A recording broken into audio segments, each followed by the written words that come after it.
All right. Hello, everyone.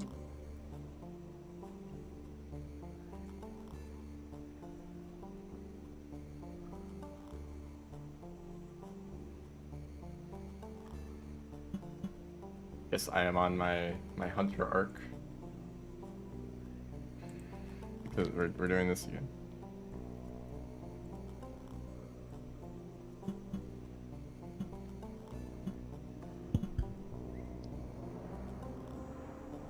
Hello, hello. Welcome to the stream. I think I have a different approach for today, where I want to focus more on individual rooms rather than the whole run.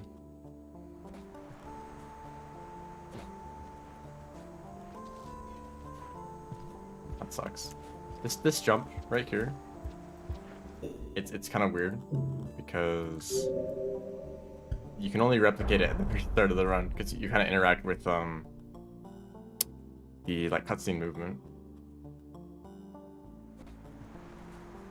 Stardew Valley Fair spent 20 minutes formulating how to get first place.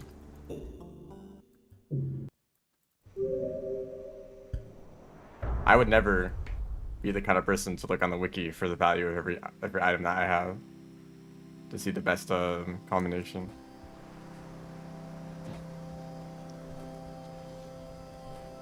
See, that's what you want to do.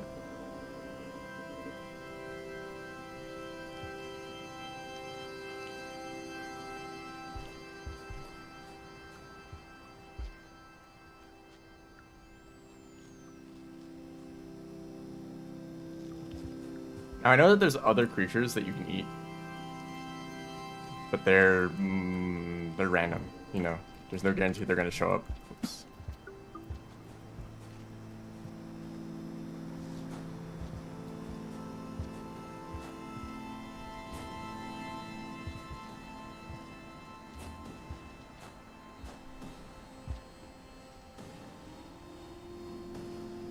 Yeah, I think there's also potentially a green centipede, a green baby centipede.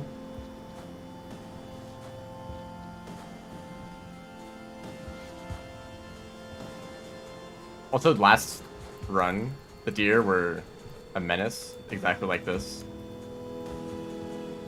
I just don't know how to get everywhere.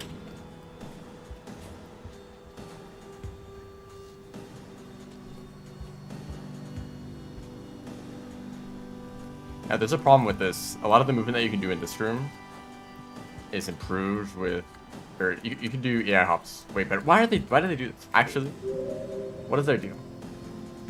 Oops.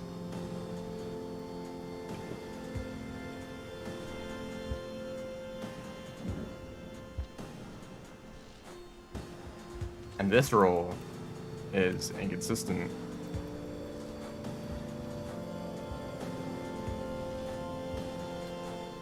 Also, I feel like here, he's coming back. He wants revenge. Probably better just do an instant one so that you can better line up that jump. I don't know why I'm like pretending that I'm discovering stuff because people have been doing this movement for years.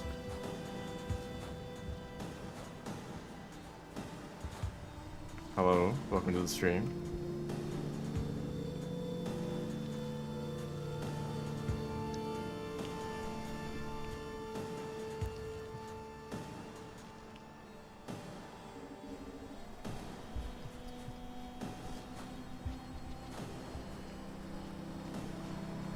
Have a question? Go ahead. So here, okay, hold up. There's some discussion about this room. You can do a slide pounce here, right? That's pretty clean. You can do a roll or backflip into a like roll like that, or I don't even know what else you could do here actually. I don't really like a oops. I don't like doing that, but I don't really like a slide because you need to perfectly line up right here. Yeah, you have to stop moving. But if you're doing the backflip, I guess I could have done a backflip right there, but that was definitely not intentional. You wouldn't get a turn storage anyway. But that's like kind of hard to like land the roll on this terrain, which is really uneven. So maybe the slide path is worth stopping for, because that's always gonna work out well. Maybe I should open up the world record run. Use that as reference.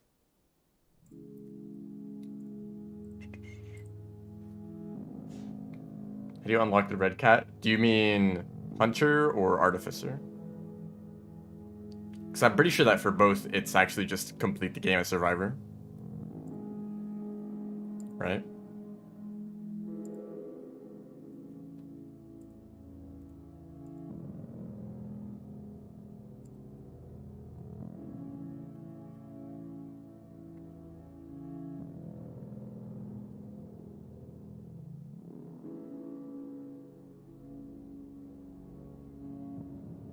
He messes it up in that run, but it kind of looked like he was trying to do like some weird stuff here. I don't even know why you'd try to go for that, though. It seems kind of jank.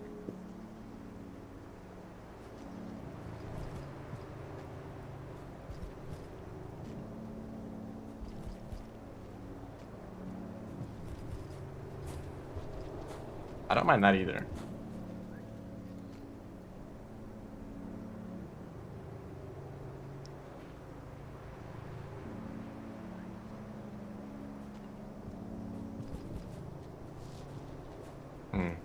Slide is kind of awkward.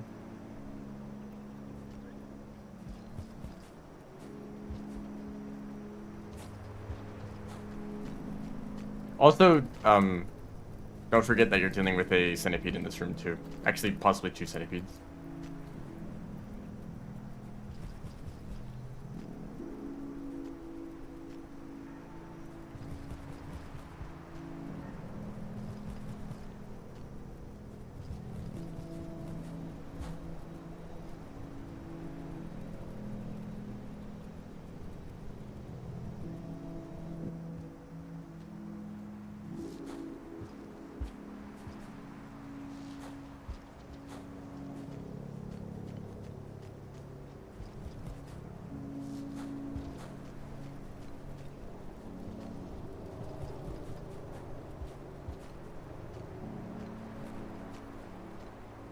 Okay, this pole being on the camera transition is a bit awkward. You can kind of like get a fast pole climb in there.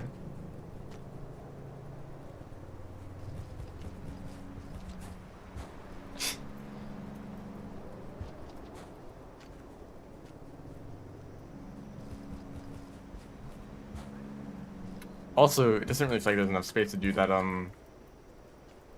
that fast roll bounce. Also, why is this not working?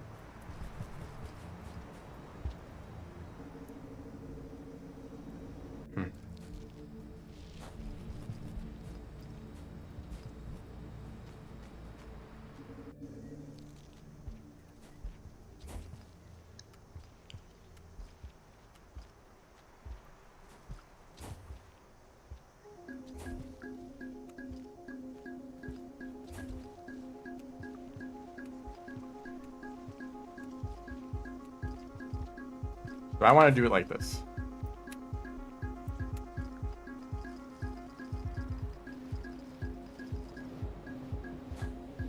Right? That's pretty good. How many food pips the Watcher will have? I'm gonna guess 7.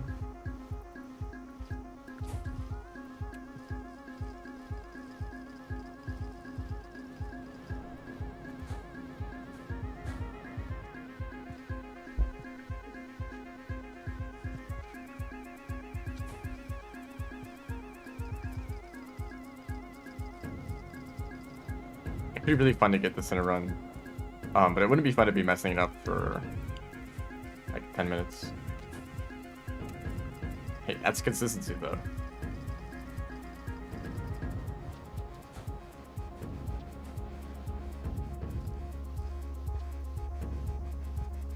I might have to remove this song from the playlist. The chat freaks out every time.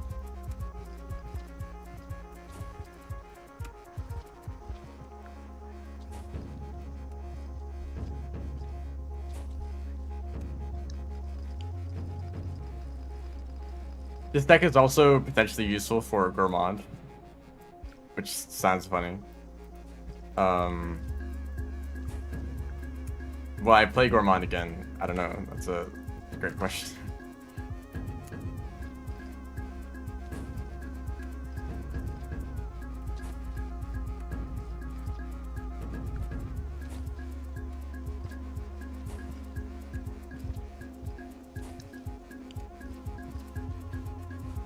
Because Gormon times pulls slower, right?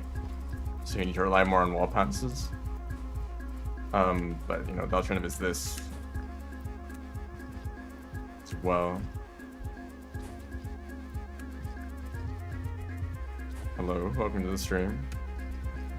Okay, I was consistent at this, and then it's, you know, it's hard again.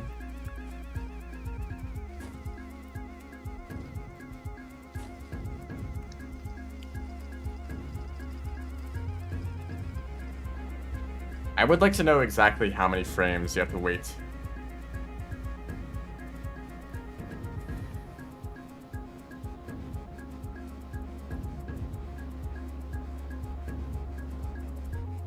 Because, okay, here, the alternative.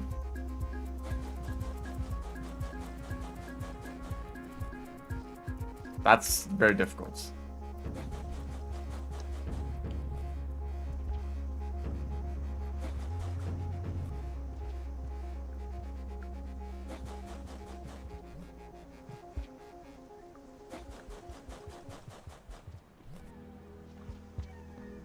And if you mess it up, you have to like go up the pole normally.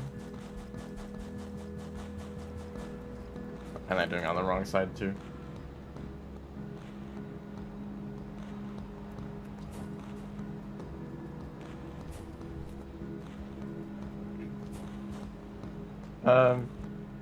I believe these are similar speed, right? Or you can do a whiplash. I don't even think there's enough room for that in here.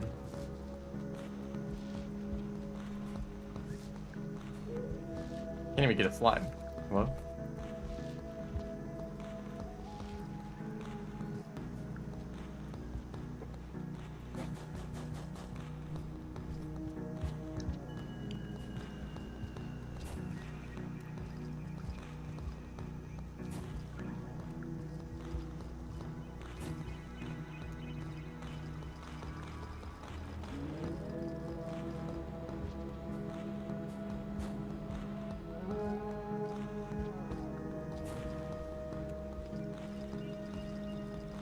I don't know, maybe this gets consistent. I'll think about it.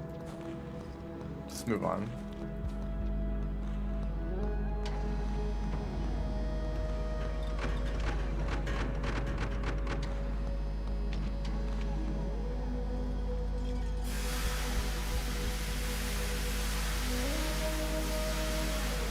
There's a video about Tears of the Kingdom that is actually like the most fascinating video ever.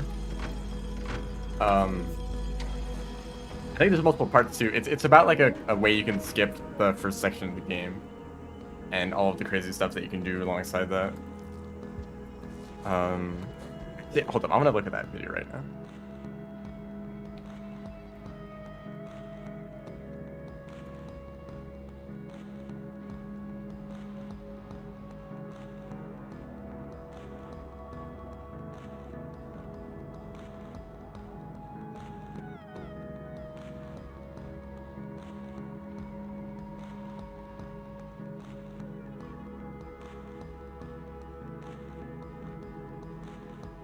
I think it's this one, beating a shrine in 13 frames. There's so much like fascinating stuff going on in that video, and the great Sky Island skip too. Like the fact that some person can have so much knowledge about the glitches in a game, and then make use of those glitches to do exactly what they want to. Like, that's just crazy. But that's fun. Also, the Chinese text, it's for faster dialogue when talking to Pebbles. Moo doesn't have any dialogue because she's kind of dead.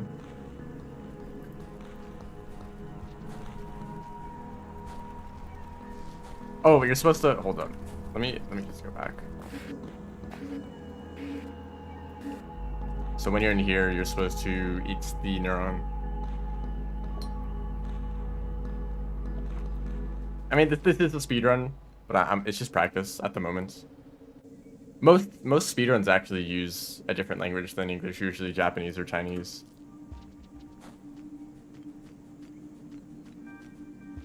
Because like the text just scrolls faster in dialogue, or there's like less text boxes overall because the text is more like The characters are more dense.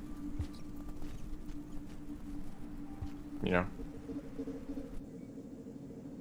So like, it's pretty common in games with lots of dialogue to pick like whichever language is just the fastest. Rain World doesn't really have that much dialogue at all, so players never really thought about using different languages. But realized that, you know, Chinese and Japanese actually might be faster, but you know, those languages are faster for any speedrun that talks to Pebbles or Moon. It saves a decent amount of time, but like maybe like 20 seconds at most. I don't know the numbers exactly. Lord and Deerclops both suck.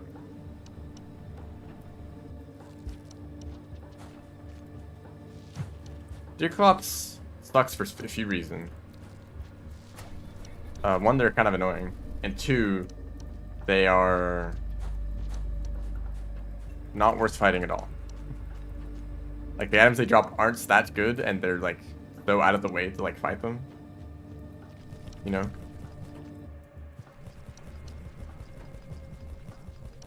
Like, I never even really think about, oh no, I gotta go fight Deerclops for that really good item that I definitely remember.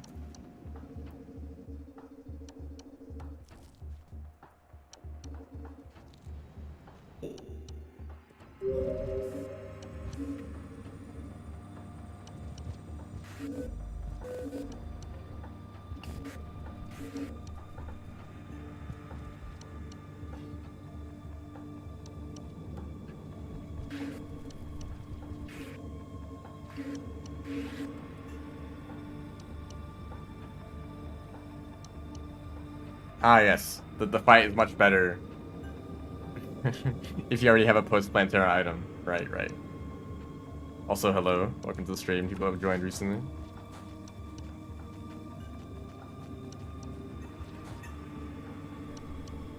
I mean, you could use the shield of Cthulhu, right? Unless that, like, bumps into him.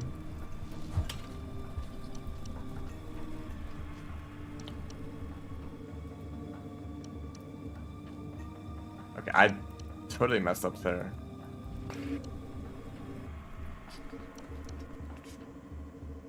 King Slime is way easier with the Zenith. That is also true.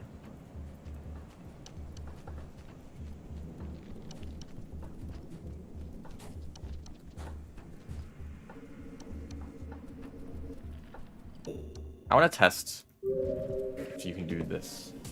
Am I speedrunning? Sure. Okay, if you throw boost, that's probably possible. I'm practicing for a speedrun that I'm gonna attempt someday.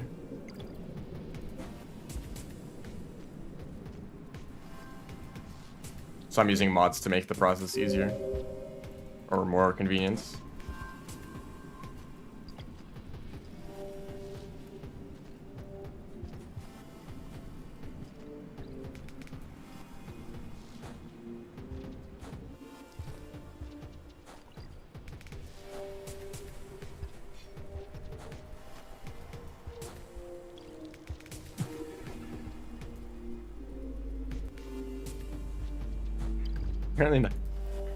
Currently not playing Rain World for a bit. That's probably a good idea.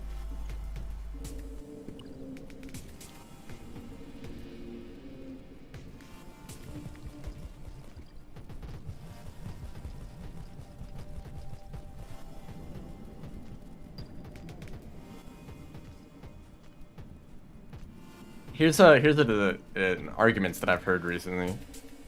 Is Shield of Cthulhu or the Tabi better? Which dash is better? Or Tabby? Whichever one. Let's just say Master Ninja Gear. Which one is better? Because I always thought the Ninja Gear was just a straight up upgrade. It's just a faster dash, and you can't bump into things accidentally. But I've also heard the arguments that the Shield of Cthulhu is better, because bouncing off of enemies gives you iframes, right?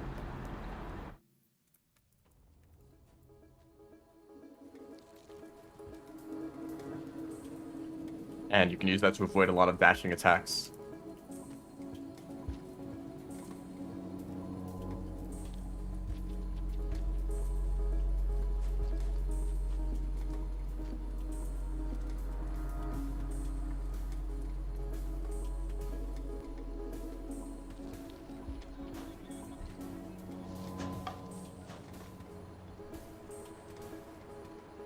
That depends on what you're fighting.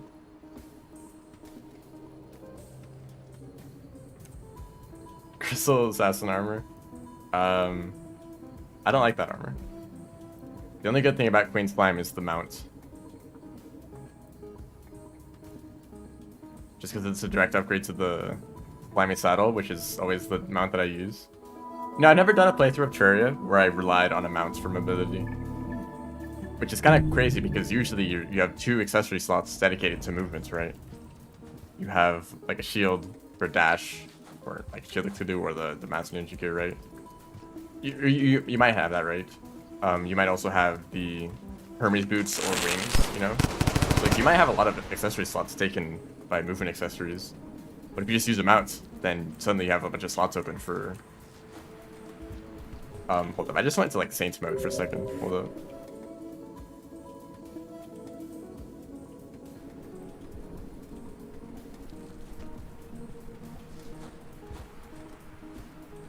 Yeah, wings, boots, and a dash, or wings and boots, right? Or if you're crazy, no boots and just wings, and you just never touch the ground, which I never really get used to doing. But yeah, if you just use the mounts, you can like focus way more on just like pure damage or survivability.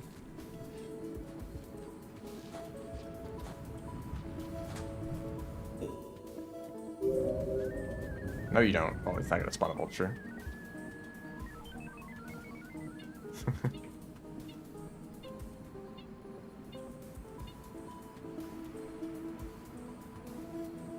I know in Master Mode, there's a bunch of mounts that you can get, right?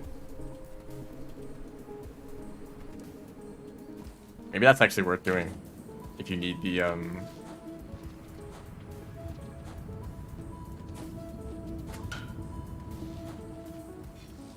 extra like damage or defense.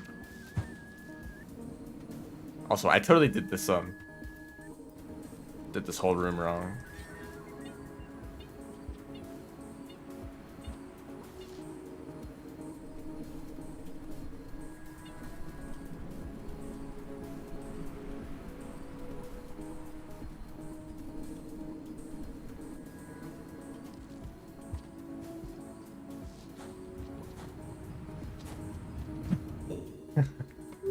That's funny, but it doesn't work very well.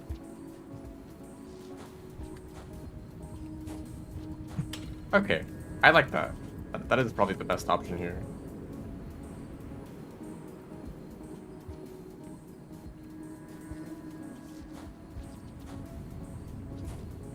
That's a problem though, because if you roll too far, you can't even land. Oops. You kind of want to land early. Hold up, I have another idea then. Yeah. You can just do the pounce earlier.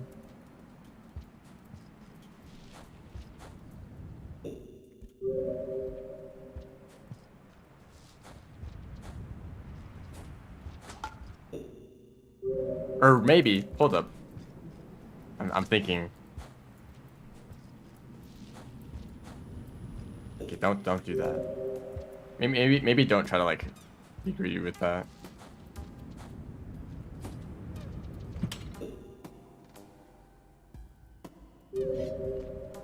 Got the spear back.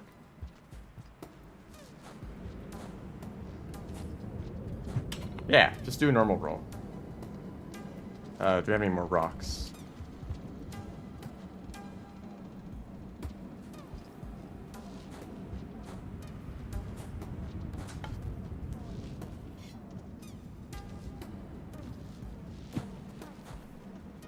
I'm not cooking Hunter. Hunter is the one cooking. Funny wall pounce.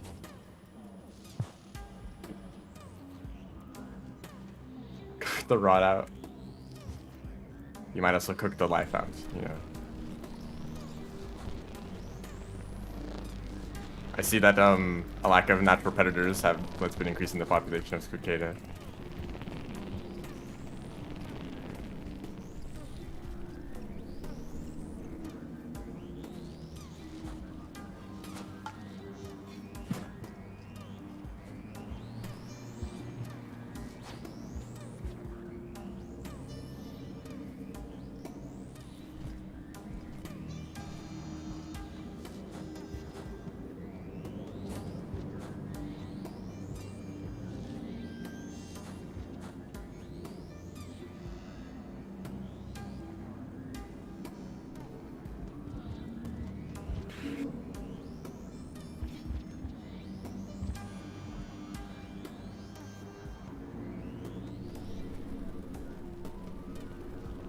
I wish that, you know, actually, I wish that the Tavern Keep stuff synergized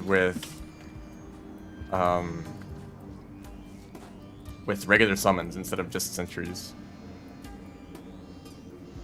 Because honestly, if that equipment was like good summoner equipment outside of like sentries, I'd probably use it more often. Because I really like the idea of it being like dual class, you know. Like if you want to be like a ranger with some like summons on the side, you know, you can do that. But you can't do that. You have to use sentries on the side, and then it's just kind of annoying, you know. I don't really like using the sentries. Or yeah, if there are more sentries, so that is like a more interesting kind of playthrough to do.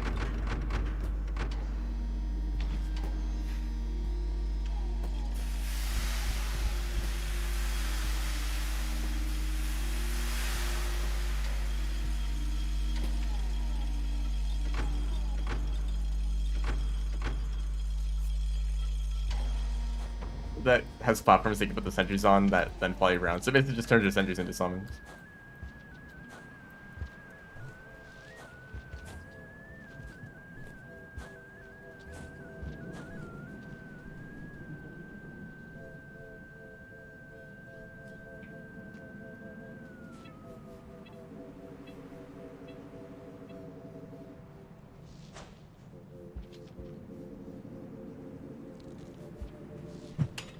Whoops, I messed that up.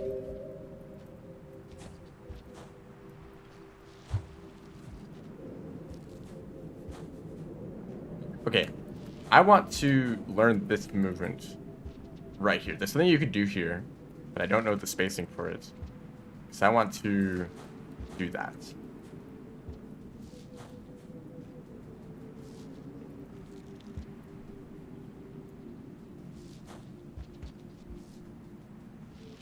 Hold up, right here, I think, where this beam touches the floor.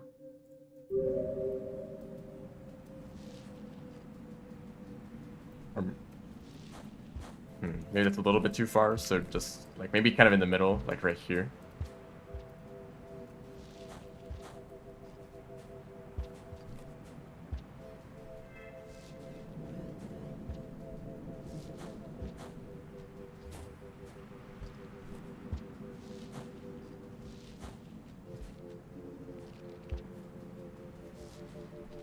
I think actually right here is better, because you're going to be moving forward. And then here, I guess if you want, you can do a slide like there.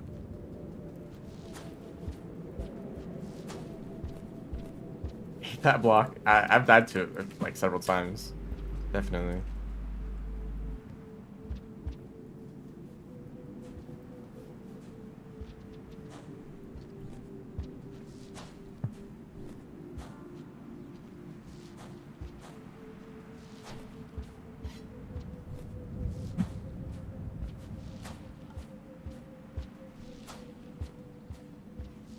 I think the best option is to do the slide pounce where you land on the block, so that it can't like ruin your roll.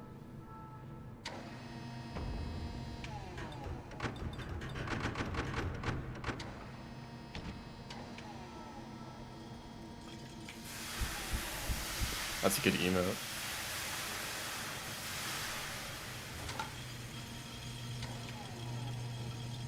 I think one of my favorite subclasses or like playstyles in Terraria is the half like summoner class, where you focus mainly on some other class, and then on the side you have a few summons, right? Because they're free damage, right? Even with no summoner equipment at all, one extra summon is some free damage. So you could like, you might as well like spec into it a little bit. You can get summoner potions and the bewitching table for 2 extra slots. And maybe like 1 accessory for like extra summon damage.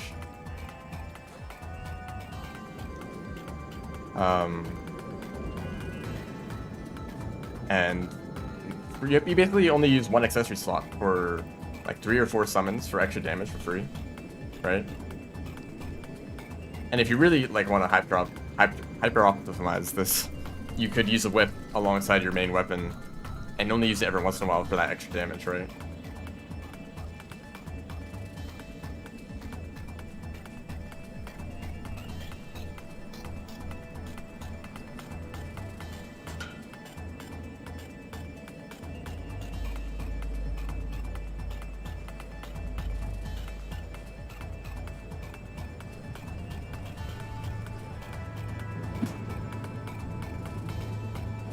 I think actually my main problem with summons is that they like to go off and do their own thing.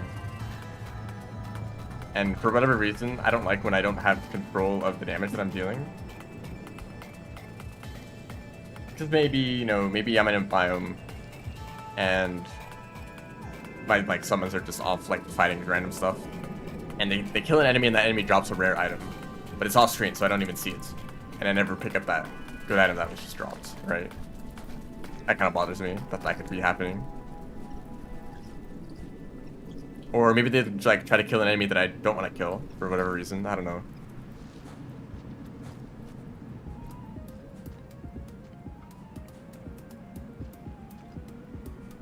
I guess I'd rather the summons only focus like what I'm fighting directly. So someone posted a little clip of this strategy. You can do like a turn storage on this pole. Yeah.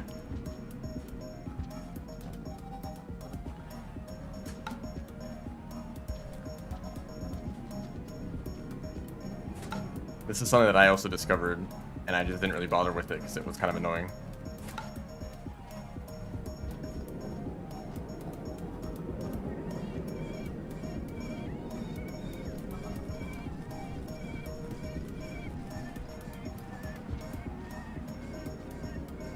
I guess it isn't too bad.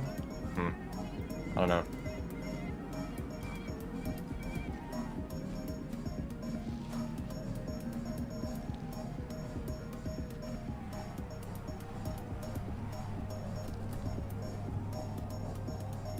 But I understand that like summons, part of the appeal of the summons is that they can fight things while you're not paying attention to them. So if you're fishing and you're bothered by random enemies attacking you, you can just get some summons and they'll deal with the enemies.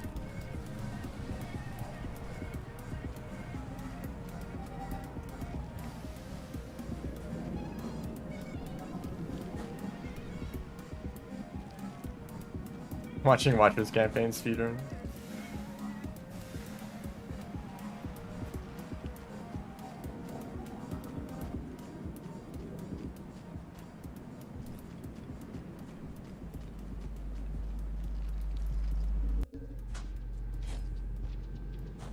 I hope the speedrun's not awful.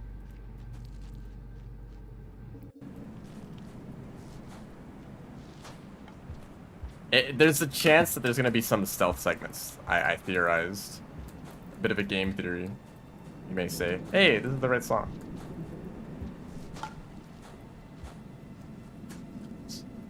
But I theorize that there may be some like stealth segments or stealth elements in the campaign in general. Because the character has... Or in the trailer, the Slugcat was able to like blend in with the background, right? So if they were to design an area based on that ability, you know, maybe there's some dangerous creature that you need to avoid by hiding, right? I'm not saying that I think that they're gonna have stealth mechanics. I'm saying that in a speedrun, there may be a part that you need to get through that is slowed down because you need to be stealthy. Nice lighting in this room.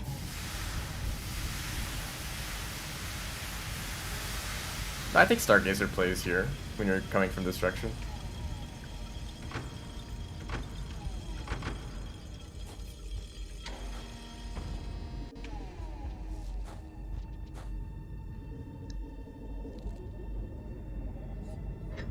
Did I get food? Oh.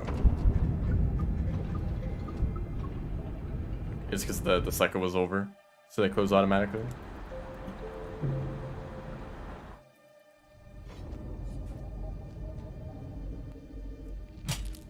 Yes, the Watcher is another DLC.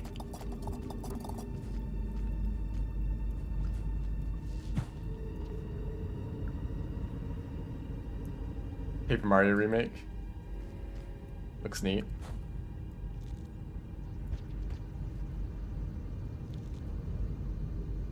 I've interacted with the first Paper Mario more than any other. For me, it's the original, then Super Paper Mario, and that's it.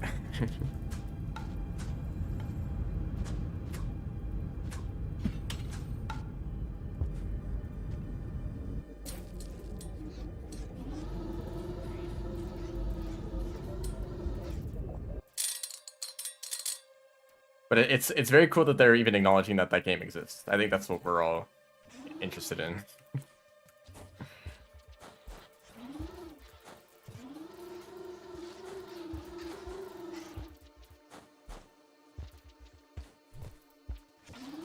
Whoops. Time loss.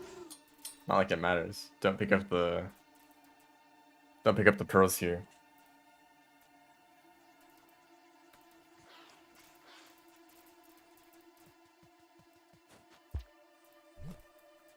Wait, I'm holding the neuron right now. I just ate it. What? You can do that?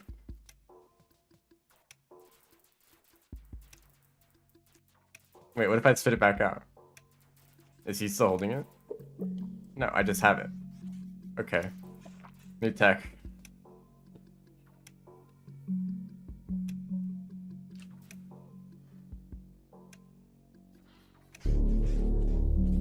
Okay, so in this room it's actually faster to try to pick up the neuron and swallow it. Because usually you have to like leave the room first. Sleight of hand.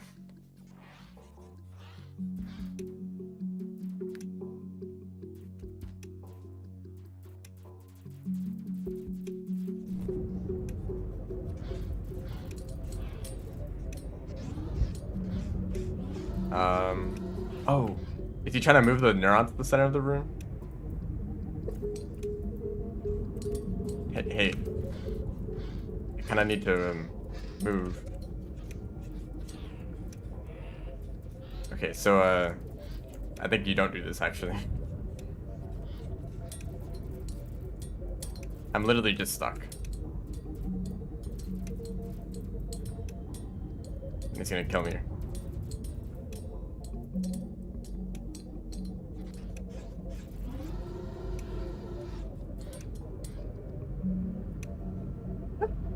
Before you pass, you must answer my pebbles fire. That's good.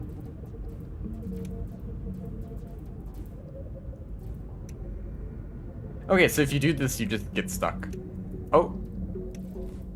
Thank you. That's weird. What is he saying? I don't know what he was saying. I guess the dialogue was important there. I thought he was just saying, he was just telling me to like get out. Maybe. Huh. Okay, well don't do that then.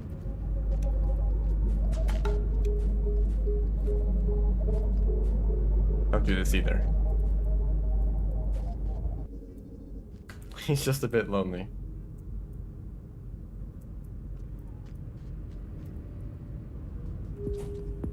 Oops, I figured this is this room. You know what? Hold up. Just give me out of here.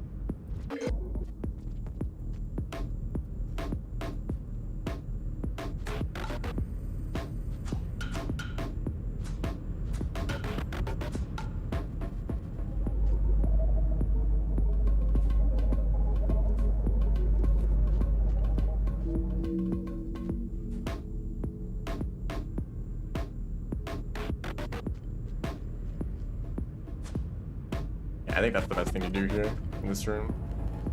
And this room you can do you can use that.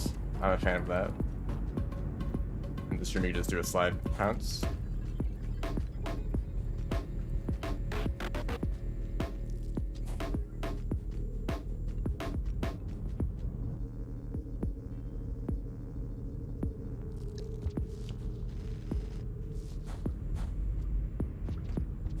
Pebbles is probably very stressed out. Yeah, he kind of has cancer. And is also having complicated relations with the surrounding iterators, you know.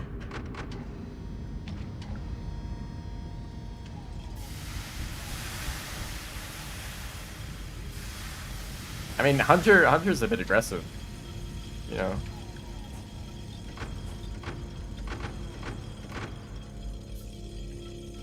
Yeah, I figured you're talking about Hunter and not predicting that I have cancer. I mean, I don't know.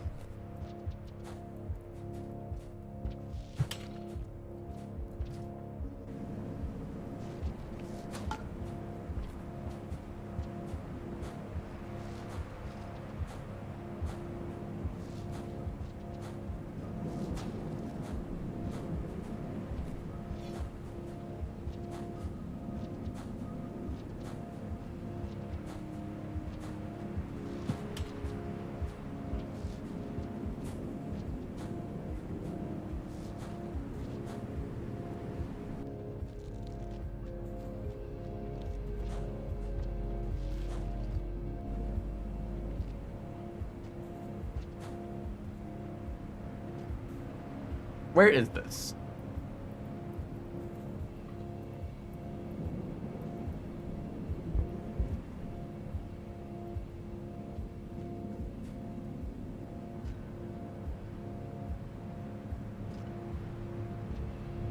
Whoops, that's the wrong button.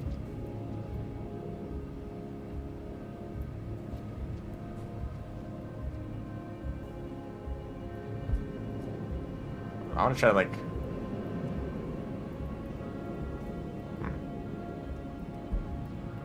Because I always miss that, and I want to like have a more consistent way to line it up.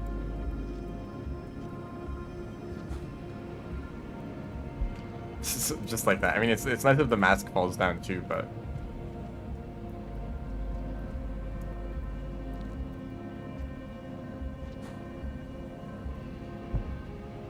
It's like, kind of like weirdly difficult. You can slide bounce from the top, just fall all the way down.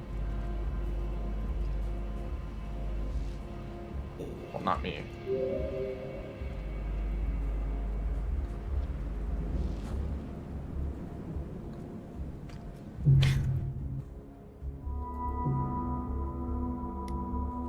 Well, that's what happens if you mess up.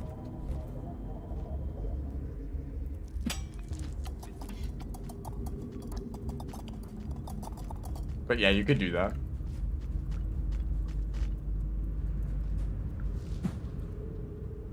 But let's just get through this quickly.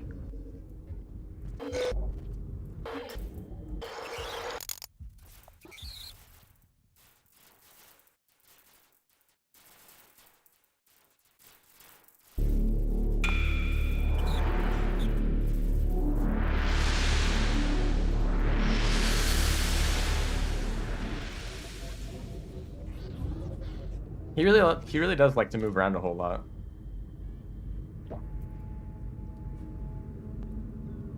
Right after you send you off.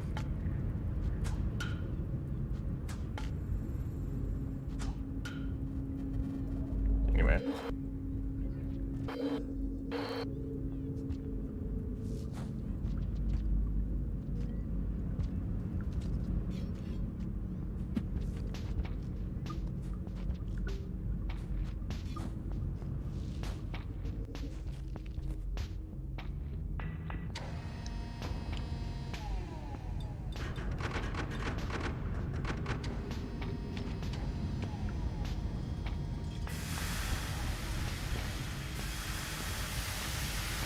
Why would an enormous biological computer have a functioning nervous system? I think that's in the... I think you answered your own question. They're a biological computer. They're basically just a big brain. Partially mechanical and electronic and partially organic.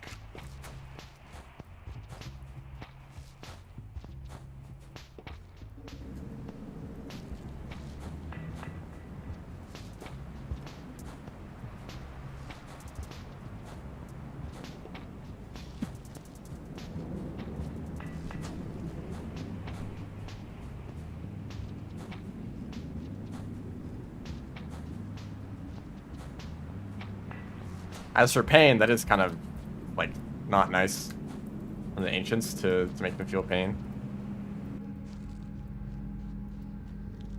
But maybe it's just another way to discourage self-disassembly.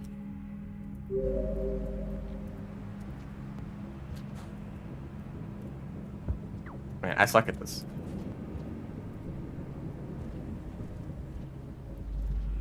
But like instead of pain, they could have just made it be like an alert system, like, hey, damage in this section or something, and they're like, all right.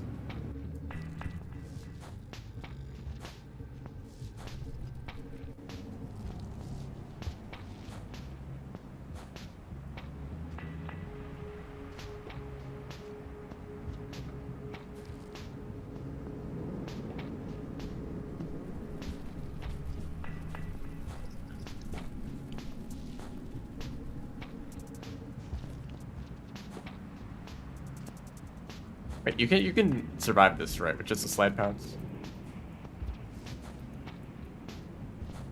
Yes.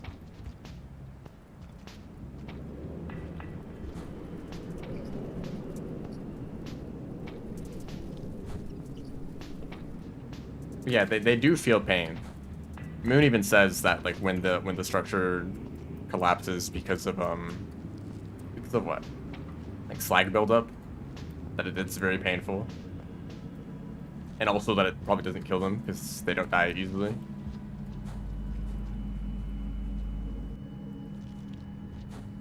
Like Moon is probably still like alive before Hunter shows up, right? She's just like kind of in a coma or something like that.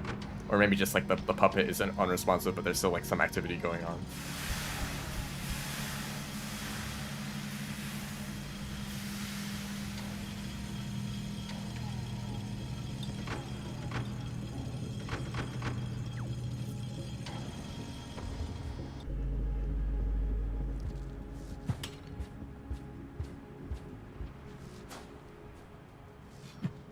Oops.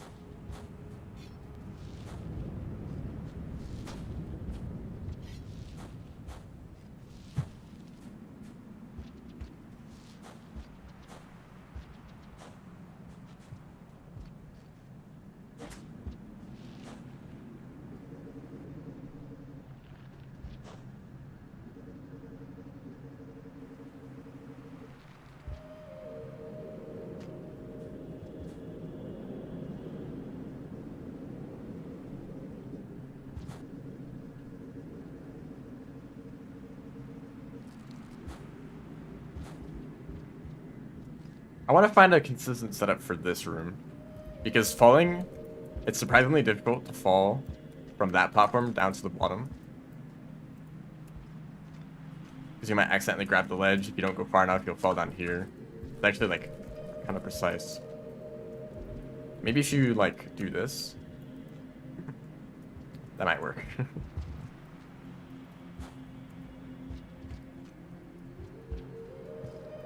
It's kind of clean actually.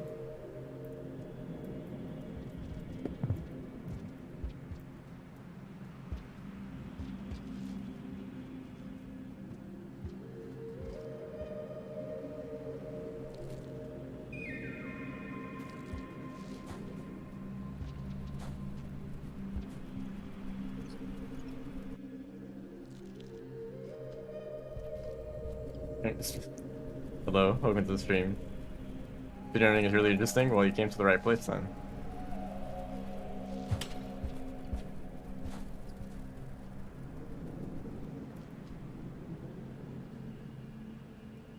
Okay, what I was doing in that room.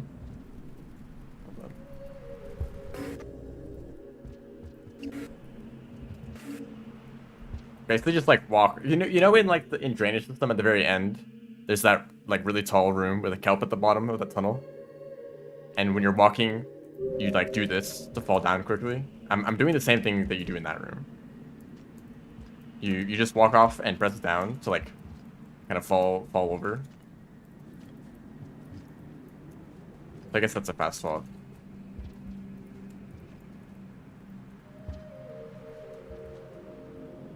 I guess you actually can't go too fast. You might like hit the wall or like land on the other platform. So maybe there's like a bit more to the timing here. That might have actually been too early.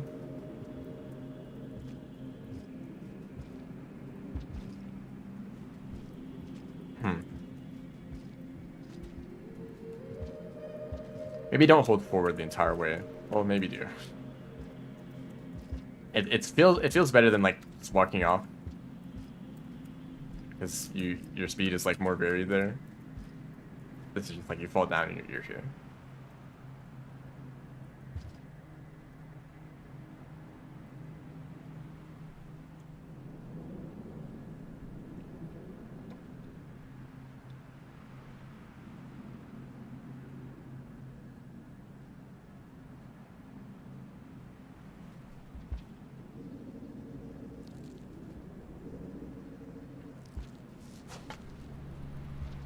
Wait, hold up. You could do something really funny here. If you do an E slide. Yeah.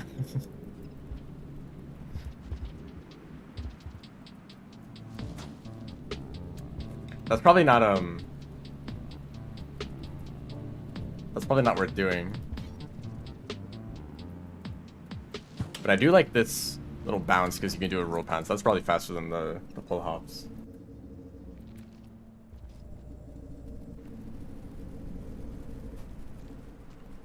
It's a weird property of extended slides where when you fall off a ledge, you get a little bounce. Or actually, you always get a bounce after some time, even if you're not touching the ground. Like you see that little thing. It's a bit strange. It can kind of mess you up if you actually want to go down. But in that other room, it actually kind of helps out.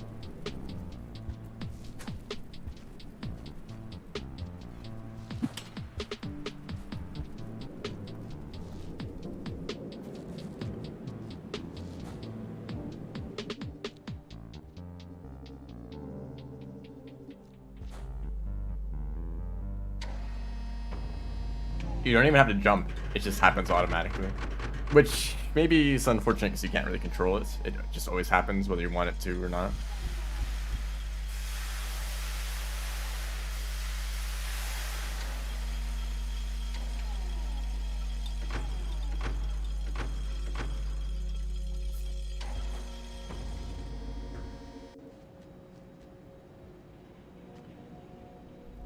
Ow. So I want to find another way to do this room. Because I kind of do like a weird method. That doesn't even work. You can't just get a roll pounce on that platform. It's a bit concerning. So sorry for flipping around so much between these rooms. Because I thought it'd be nice if you could do a roll off of that platform. Like your mask can land on a white lizard. That's exactly the danger in this room. I guess you could grab like one of these poles, roll down, and then pounce. Or do that accidentally. Or...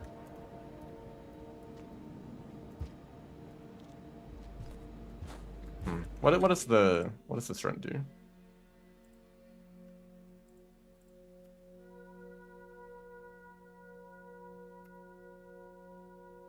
Grab pole, pounce, land on... Okay, kind of the same thing actually.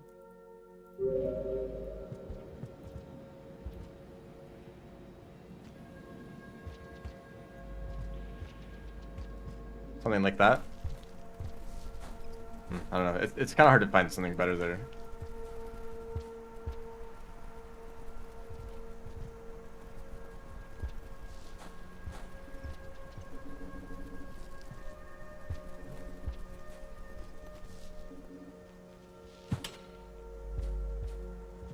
That's so fun.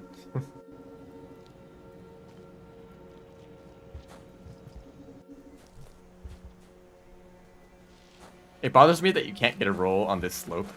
It's so natural to jump off of this and get a roll. I guess if you jump too early. I guess that's the decision, just jump a little bit later.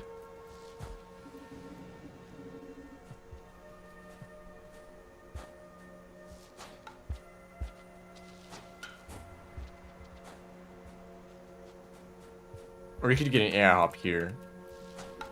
Like that. I'm not very good at those Yeah, it helps on really small platforms though.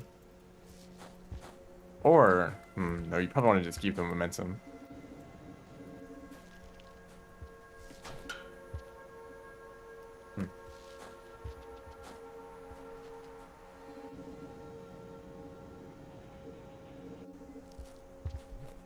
Like that feels natural, right? To get another jump to maintain your speed.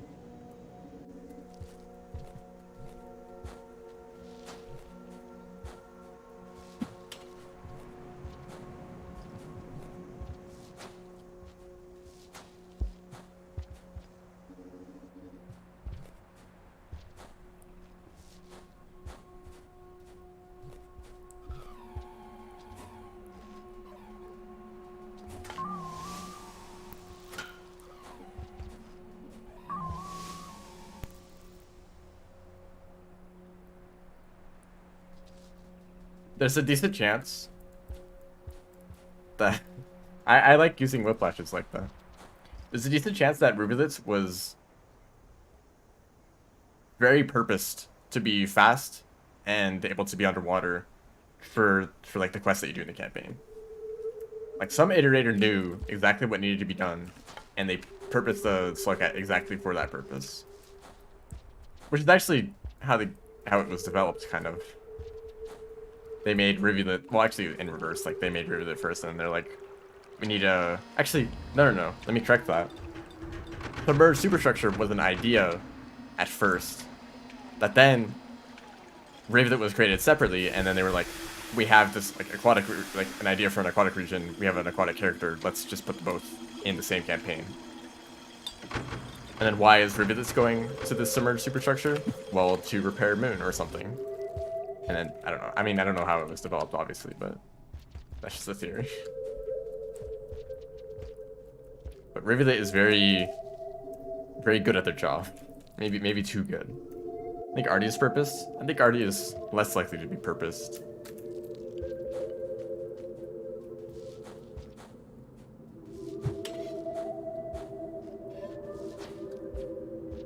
Since they live in like a toxic wasteland, I wouldn't be surprised if they managed to pick up their explosive abilities from like some bacteria or something. I don't know.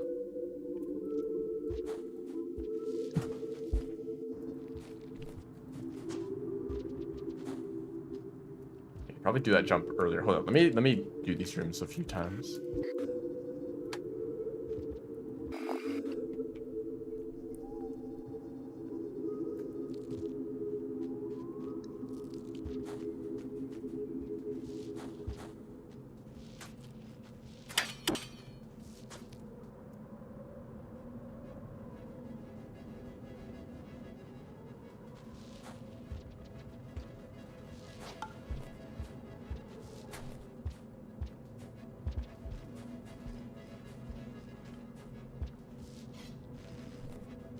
Basic movement tech, forever a struggle.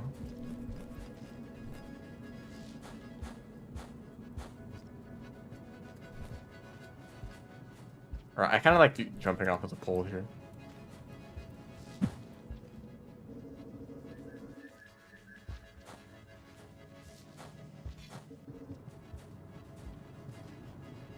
There's no way Saint is a wild creature with the ability to ascend entire iterators.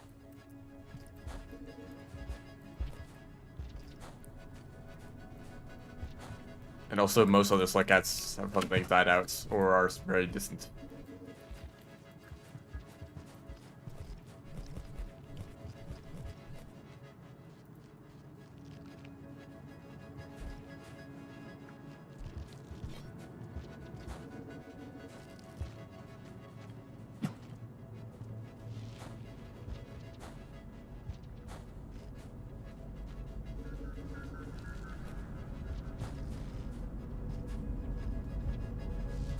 Oops, don't do an E-slide there.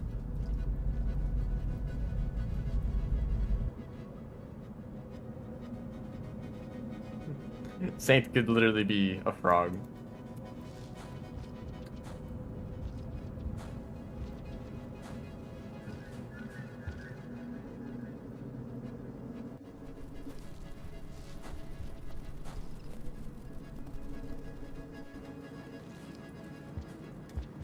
Okay, this room. How do you do this room? I can't see anything.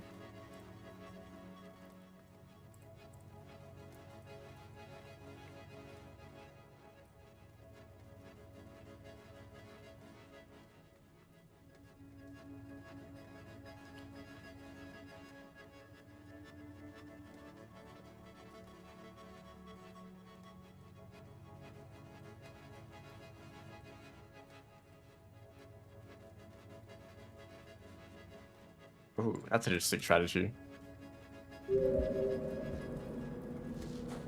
Also, I'm still holding the mask. It's totally unnecessary at this point. Get out of here.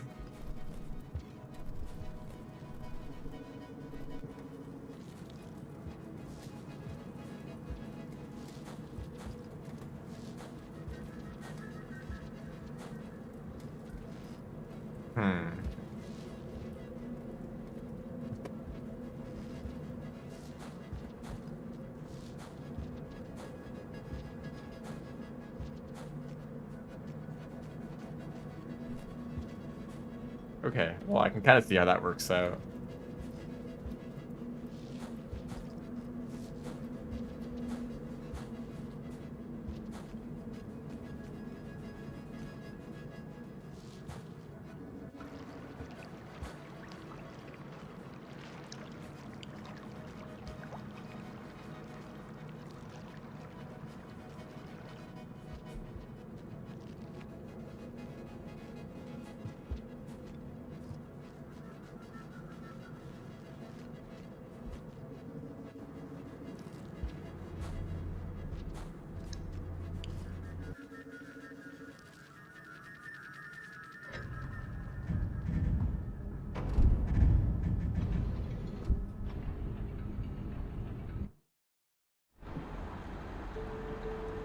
Saint was not alive when during the whole like sliver of straw event, unless time travel is involved, which isn't out of the question, I guess.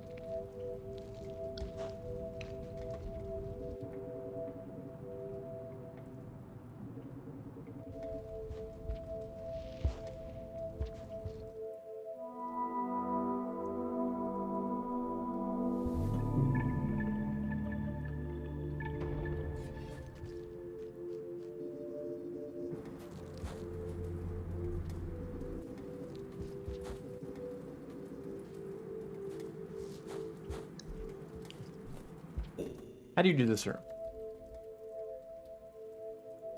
Well, he takes a completely different path, so I don't know. No, actually, I can.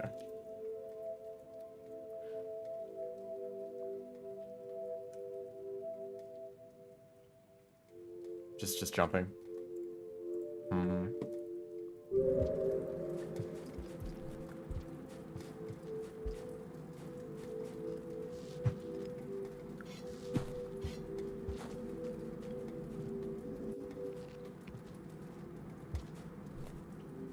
Can you do this?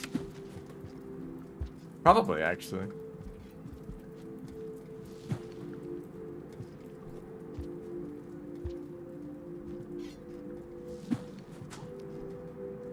Yeah, absolutely. It's very difficult, though. Actually, you kind of want to stay low. Probably won't try to do that, actually.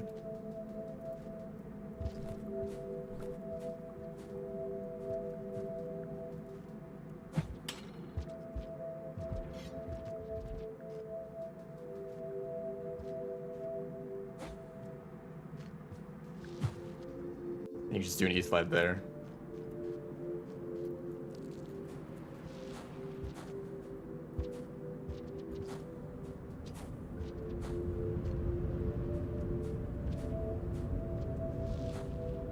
Hold up. That's a pretty good slide pounce. Don't mind the circle. Of course, if you mess it up, you might die.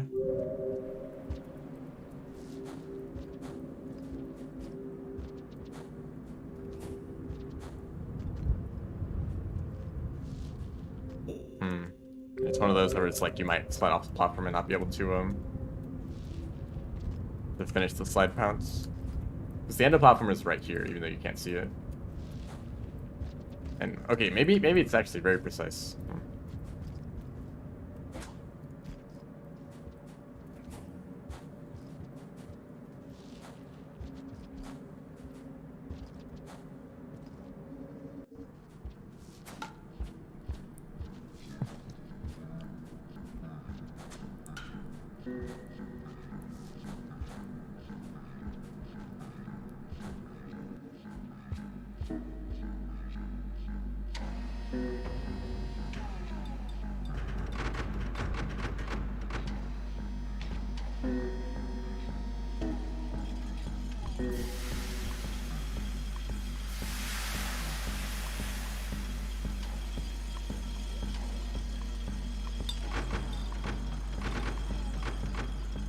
Missed a lot of the chat.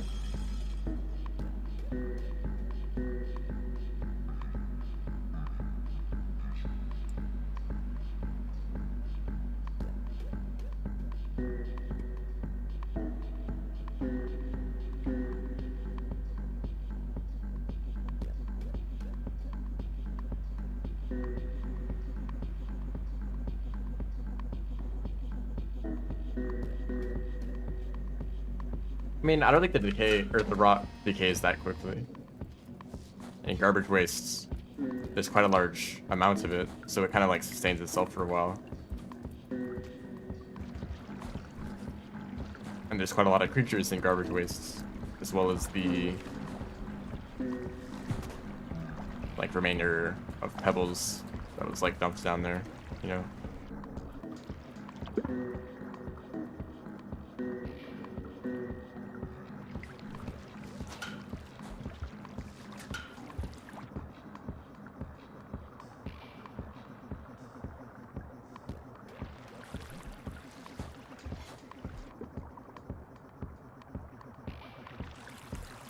Hello, welcome to the stream.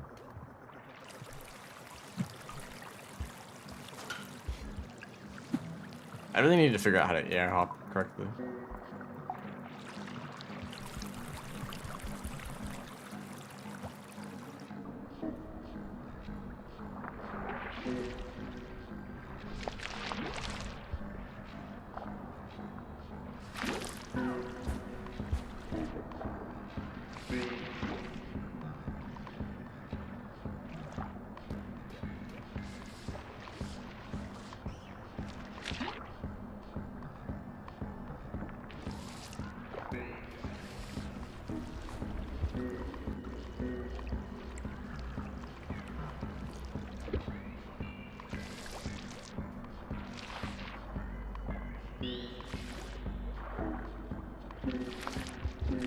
Oops. Don't throw him in there. I don't recommend it. He seems fine though.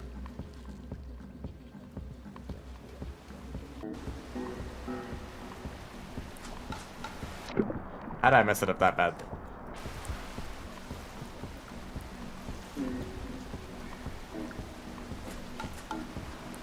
I noticed, okay, here's a bit of tech here. On this jump, it's a bit annoying to get back into position, but in this jump, if you just do a pounce here, you don't make it, right? You don't go far enough. If you do a pounce with one throw boost, you also don't make it. That's not far enough. If you use two throw boosts immediately, like this, you actually go too high and you land on the wall up here. And so it can take a little bit of time to like slide back down. Where'd the other rock go? Here's one. But what I'm doing now is delaying the second throw boost just a little bit. And you like perfectly land in the tunnel. Also, I want to see if there's a way to Yeah, do that. I want to like get that consistently, because with the scavengers being around here, you don't want to spend any longer up here than you need to. I think it only works with the fast roll, but you can transition into a normal roll afterwards.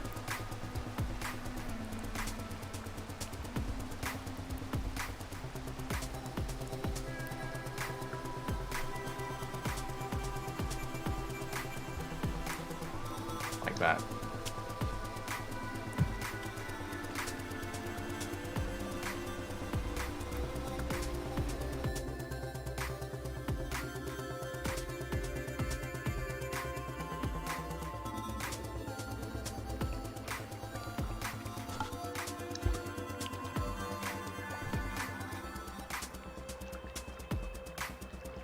Also, you're supposed to do something here.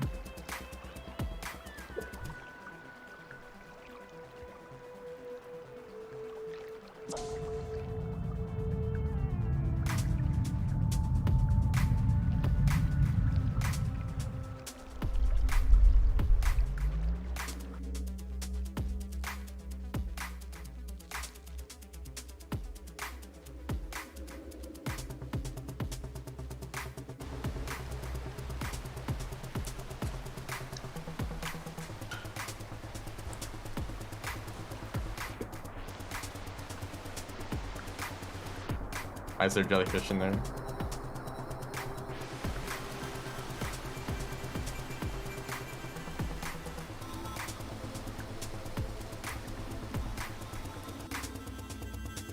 Now you should probably pick up 2 jellyfish in that previous room. I guess like one of those jellyfish was still supposed to be in a different spot, but now it's gonna be hard to like eat them both because you're in the water, and the fish might start slapping you. I need to learn how to talk too.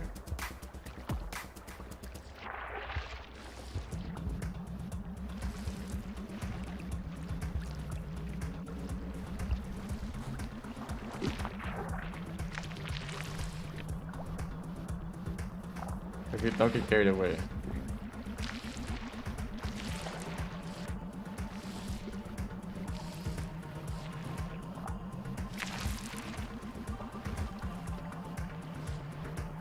That's unfortunate. Probably killed by the other jetfish.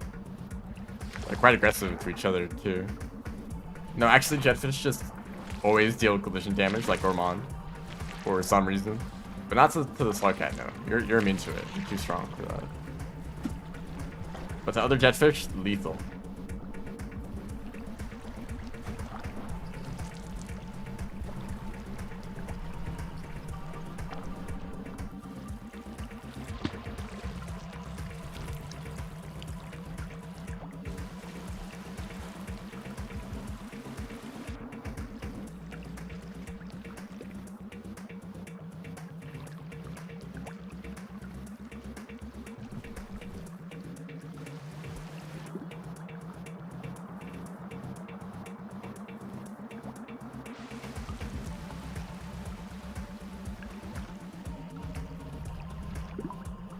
Now you can get lucky here if a jetfish shows up. You can just use them to swim through this room really easily.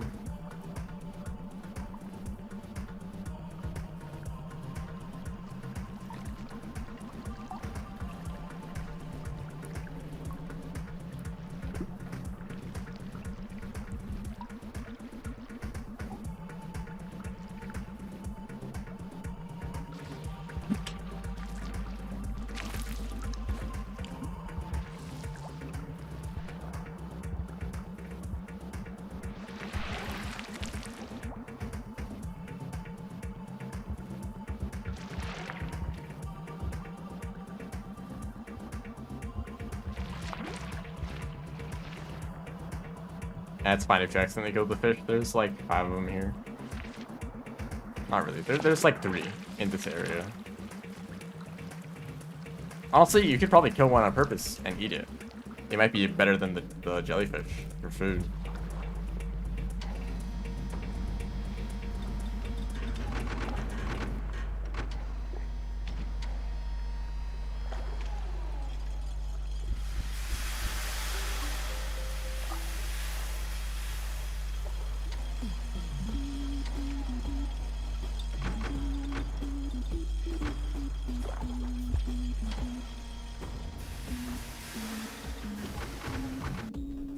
And scavengers show up here and you die. Yeah. Also, I'll just take a shelter.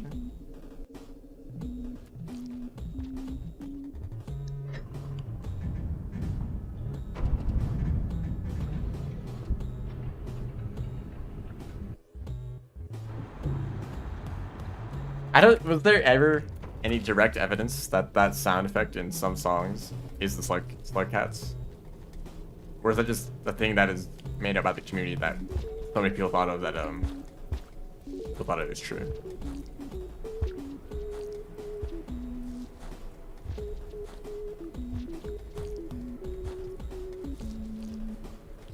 Or is everyone going along with it that we know that it's just a fan theory?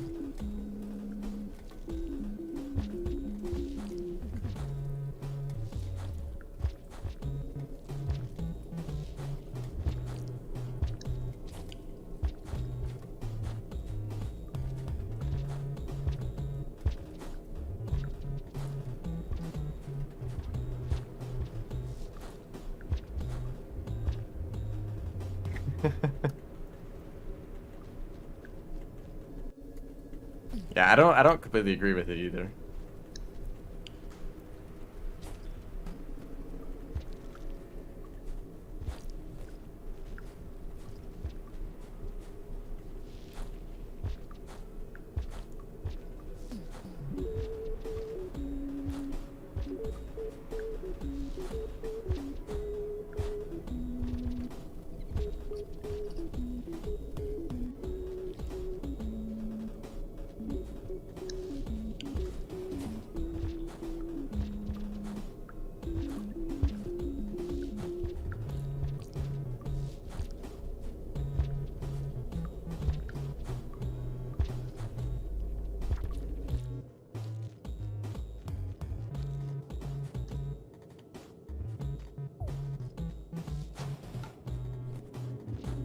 I really want to rock here. Hold up.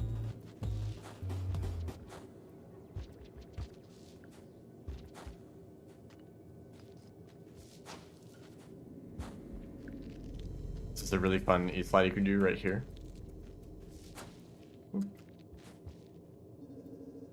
Very fast. And then here, you die to a mole lizard, or a scavenger, or a spider, or a centipede, or an even larger spider.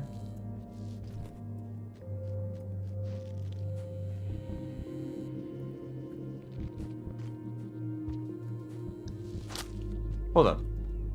In this room. I don't want a fruit. Yeah, that's nice. Fly pounce into E-slide.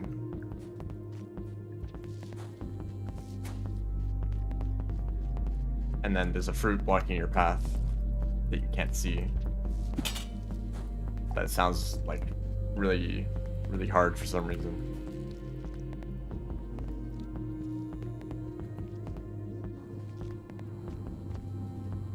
Certainly one of the regions of all time, yep. Filtration is the place.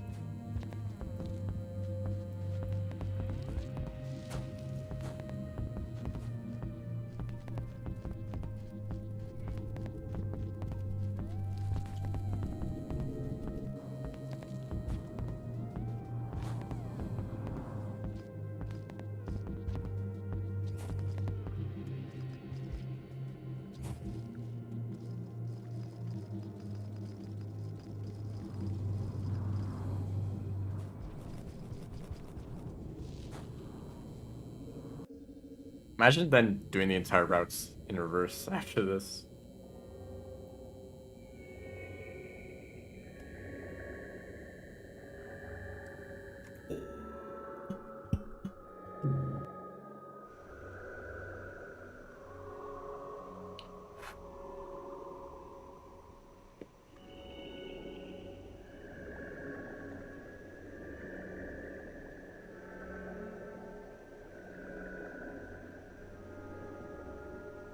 Okay.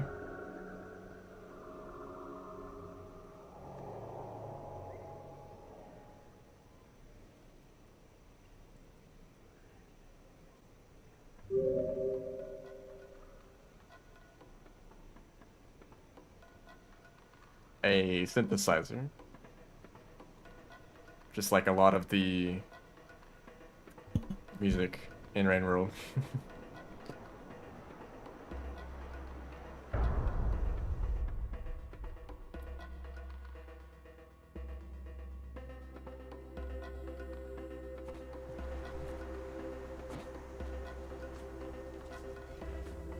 Okay, this jump is killing me. I want to do this correctly, but you have to like restart every time you want to like do one attempt of it.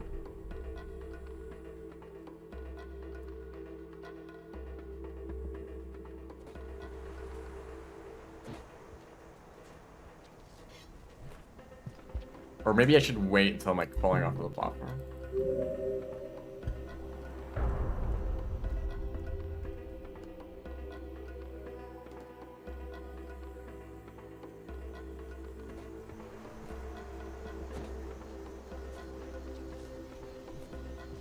I was like, I probably could have made that if I jumped earlier.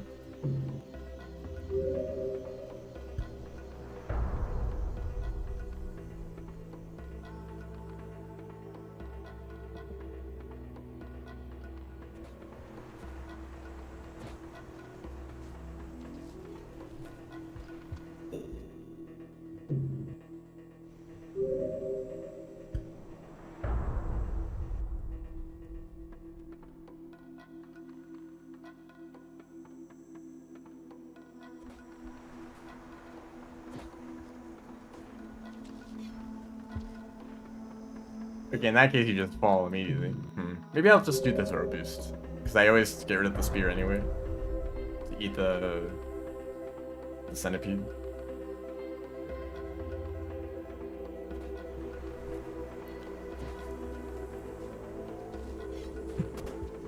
Just do that.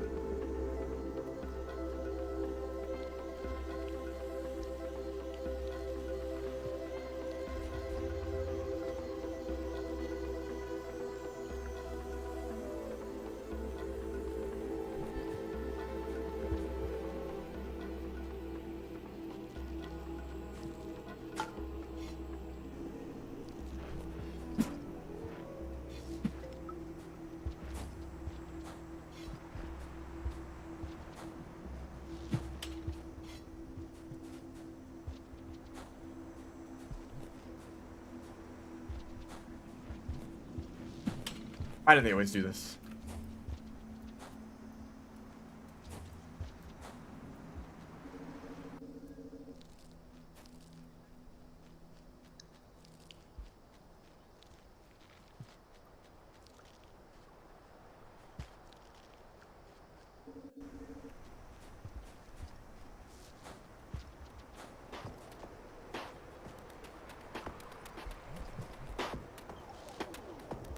Did I say I was gonna do this the slide?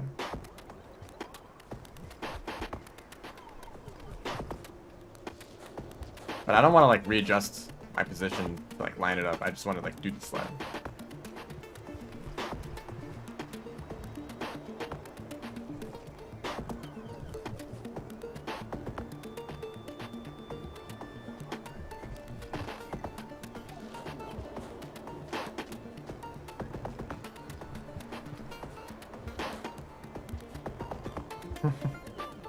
Oh, this is such a mess.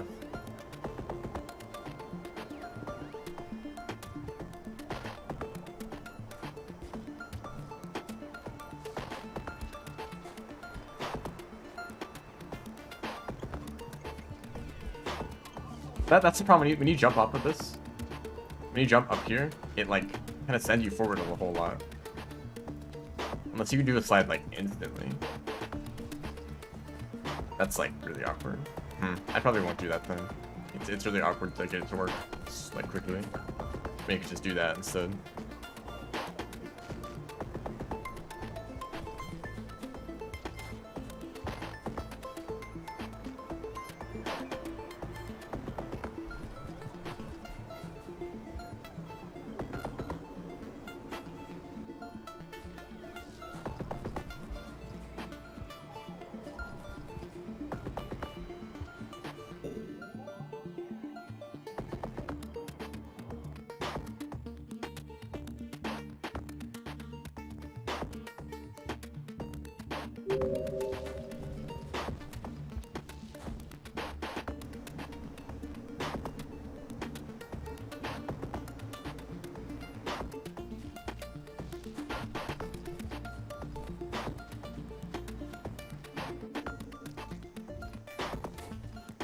I'd say the biggest evidence for Slugats not making any noise at all is at the very end of Gourmand's campaign, when you make it to Outer Expanse and you meet up with all the Slugats there, and it's completely silenced the whole way.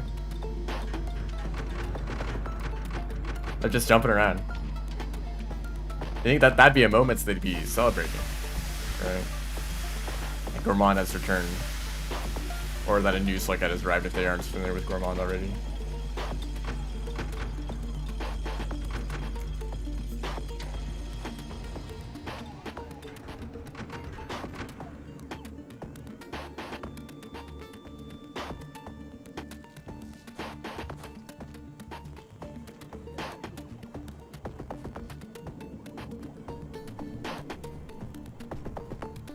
That's unfortunate.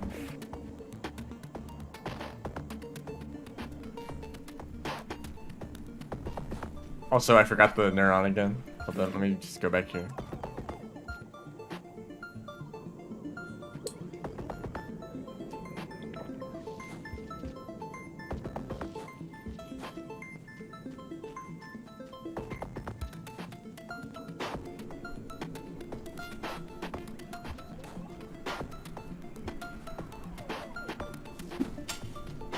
Okay, I'm playing really bad all of a sudden. Can we stop doing that?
I think I realized that the echo music is probably my favorite, like out of the whole OST.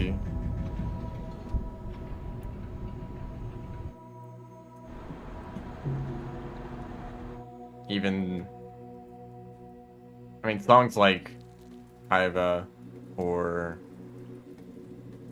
Bioengineering, those are like more normal songs, right? They're still a bit bizarre in a few ways, right? But for Rainworld standards, they're pretty normal.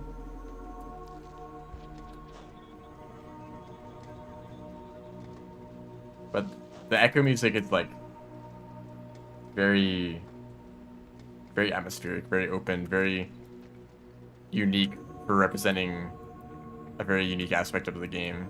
These echoes and the story, you know. It's like, oh yeah, Rainworld is just like this fun game where you play as, well, fun is debatable. you know, you play as a Slug game, you're trying to survive in this ecosystem, right? And you discover an echo, it's like, what is going on? What is this thing? Why is the world different? Where are all the creatures? You know, it's such a bizarre moment. It kind of like lets you know that game is like not what you think it is. Which is also why Random Gods is so good, because it represents the like insane. It's like they iterated is the fact that those are in the game too. That's also crazy.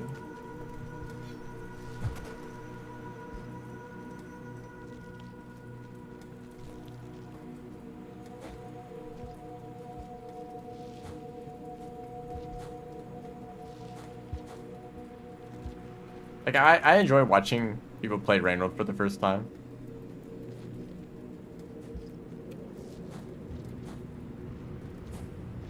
But it can be frustrating because you die a lot and they might not make a lot of progress. So if I don't want to watch like several hours of wandering around and dying, I might just skip to the interesting parts, which is Iterator, Echoes, and the Void Sea. And maybe Moon too. It's like those are like those moments where you realize that you've actually discovered something like fascinating. Dude.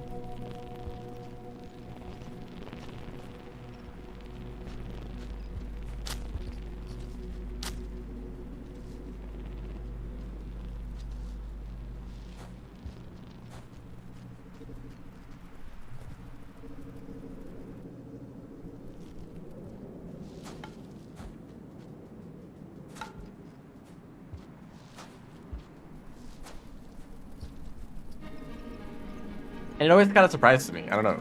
Like, thinking about Rain World. The fact that it looks kind of simple from the outside. I mean, it looks unique, right? But the fact that there's, like, crazy stuff just hiding in the corners of the world.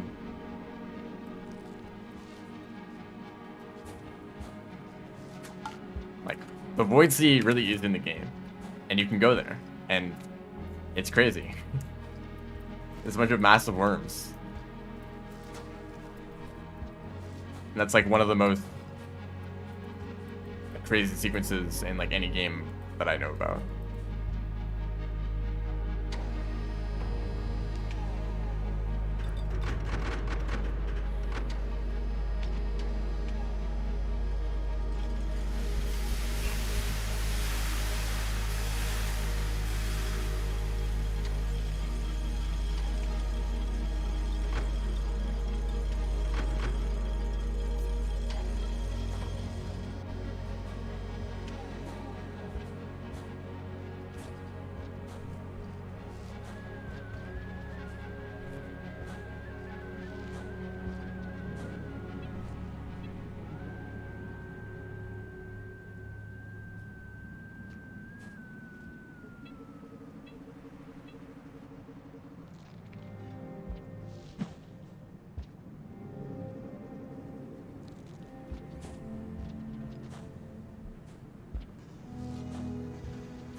Where's this jump? Is it right on the like here? Yeah, I guess so. But maybe I'm going like too far because I am coming out of this pretty quickly.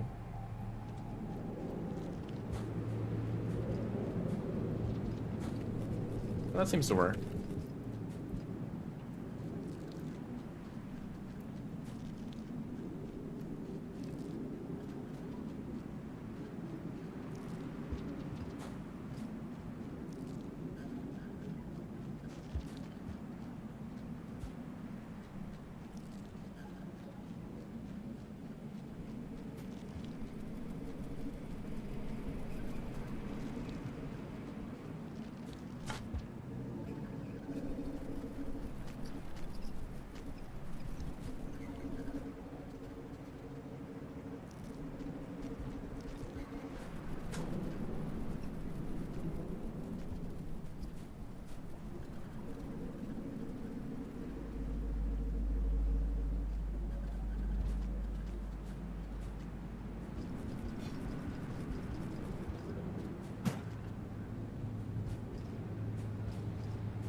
So I should have another spear here.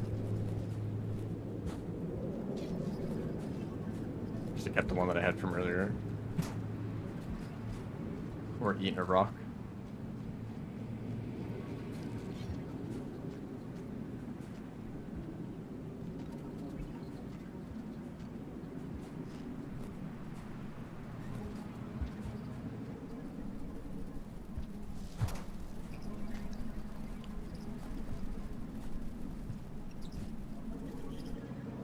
Do they do that? I want to see. That little pull hop.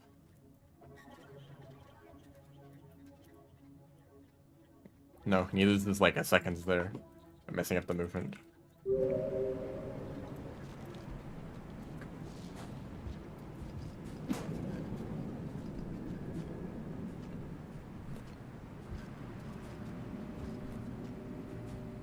Where does this song play? Is this an unfortunate development? Hold up, maybe I should try doing this. Yeah, that actually is better.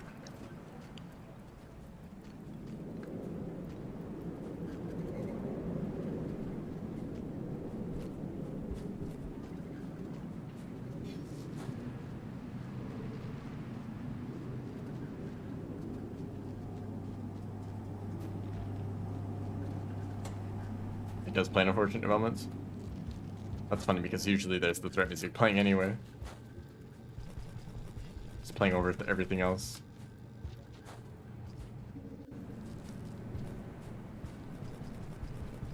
Drastic FM, like Andrew FM. Isn't that the? Yeah. Thanks, Andrew.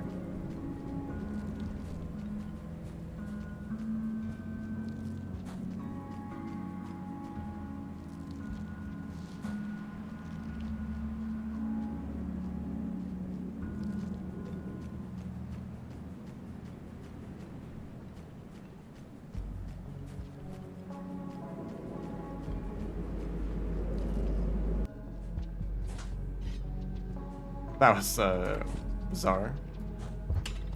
That was unfortunate.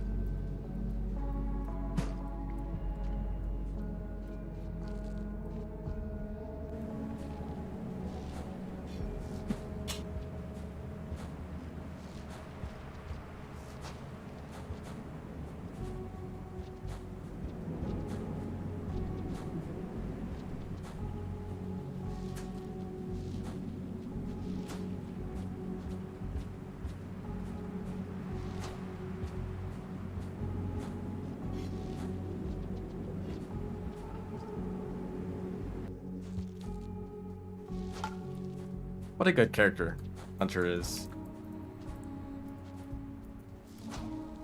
I can always hold 2 items alongside the mask. Isn't that great?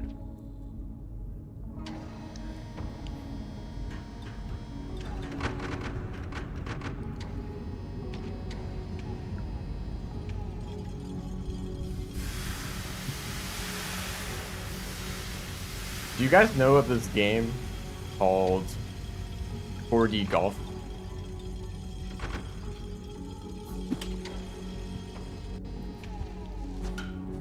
And have I talked about it before and I've forgotten that I already have?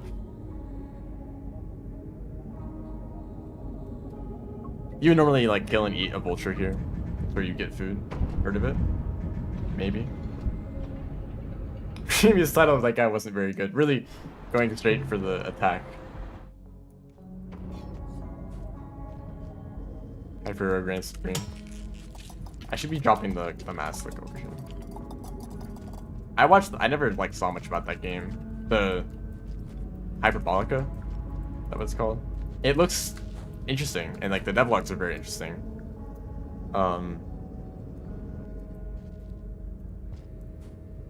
Yeah, I guess like it's kind of hard to make that into something interesting.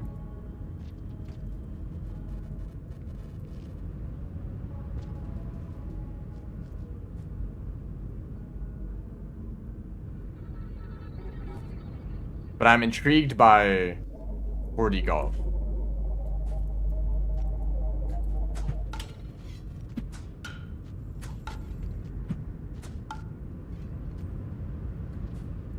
Partially because it just looks interesting. it's just like a cool concept, right? But also, I've heard that it's like there's more to it, you know. And I don't want any spoilers because I do want to play it and like see for myself eventually. But if anyone does know, oh sorry, just don't move around. You'll make him a little angry.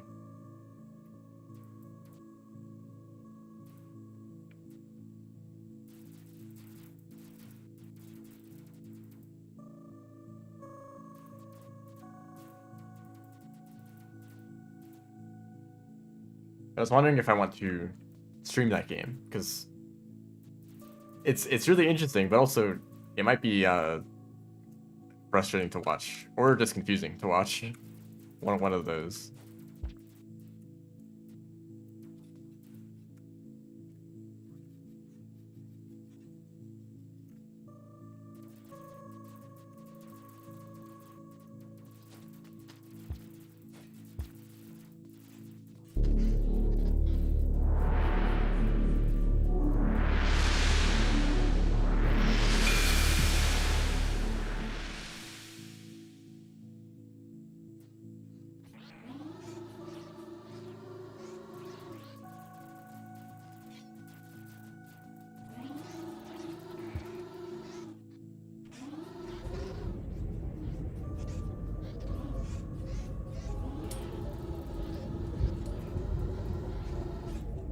Nope, go in. I wasn't holding up.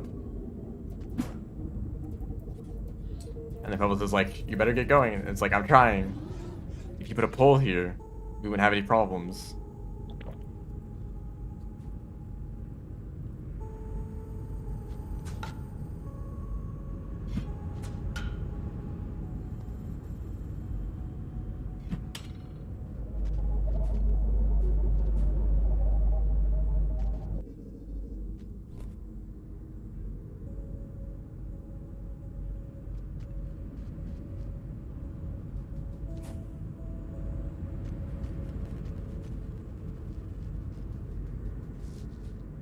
Don't try to do a slide pounce there. You're supposed to do it, or what I do is a roll pounce.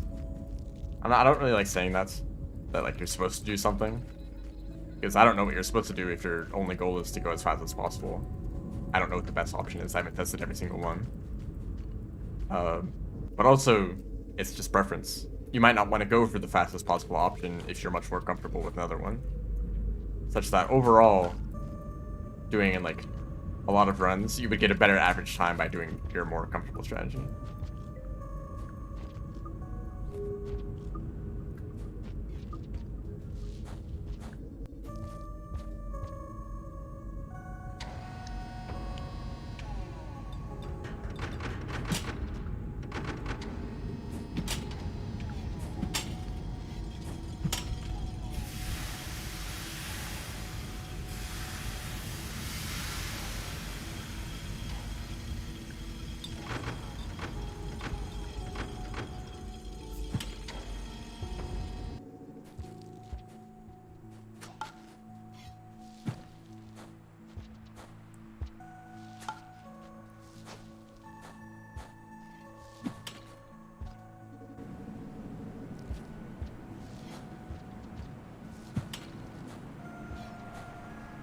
I mean, just like the fourth dimension existing for a lot of people is probably confusing enough.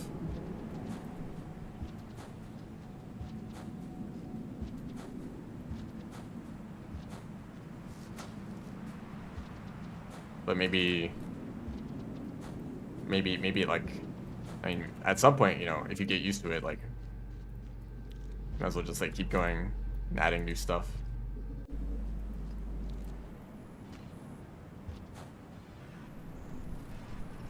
That was very close.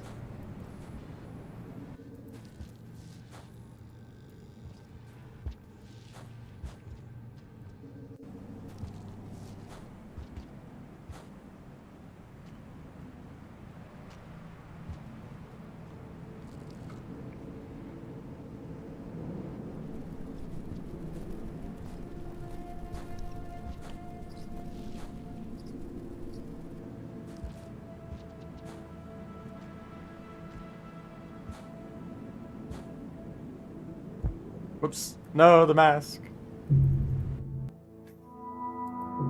Also, I think I might have gone past the shelter. I'm out of Trigor.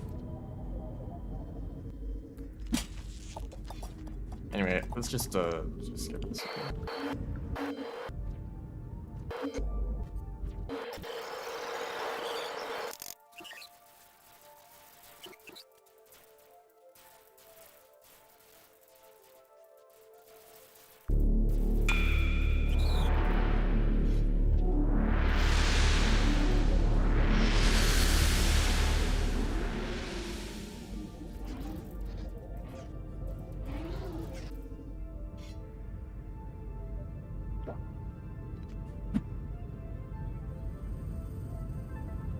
True Dancer?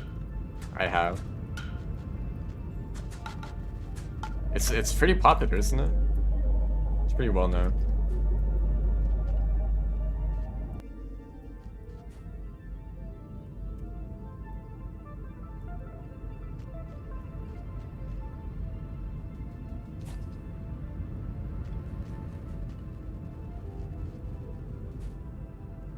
And I messed up the backflip. Hold up, let me just try this again.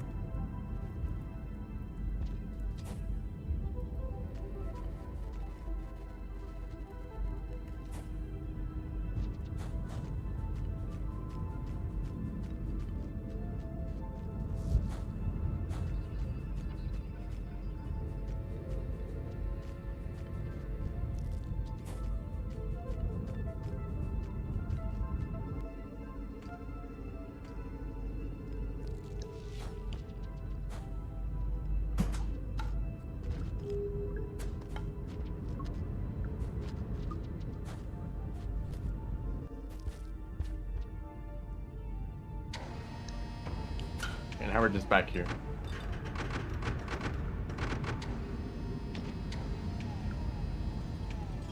There's also another game like Necrodancer. What is it called?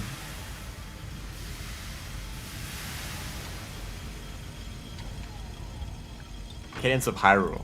Yeah, Legend of Zelda Necromancer. Or Necrodancer. That game exists, and I haven't heard anything about it.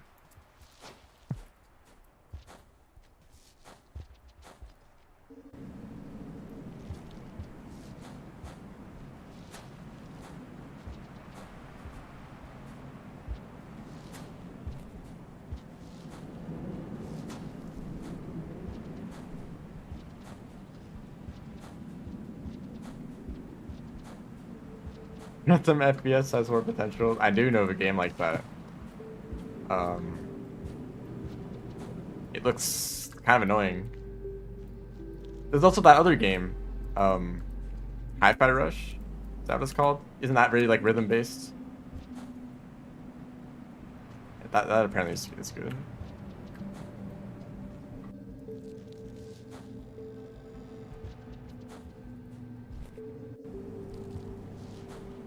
I don't know if it's probably not like a main part of the mechanics, but it's like very,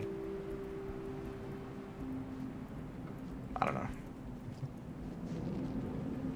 I've heard of a lot, but I don't know of a lot.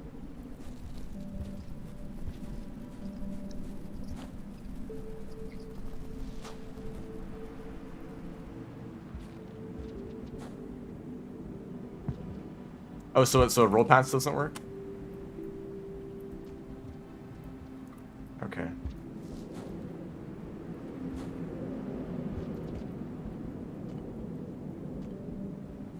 Missed the shelter again.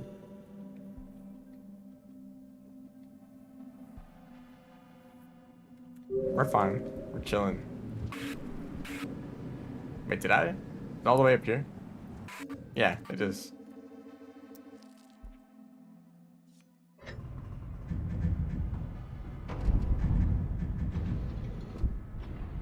I need to figure things out for the real runs.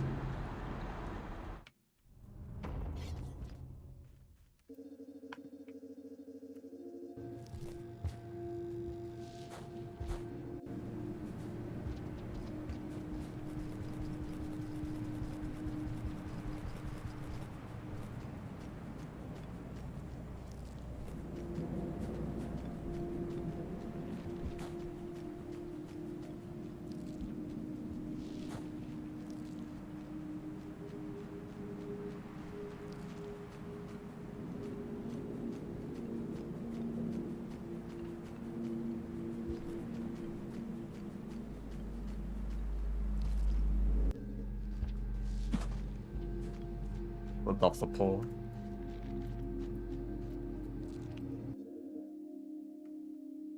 Is this the right Echo song?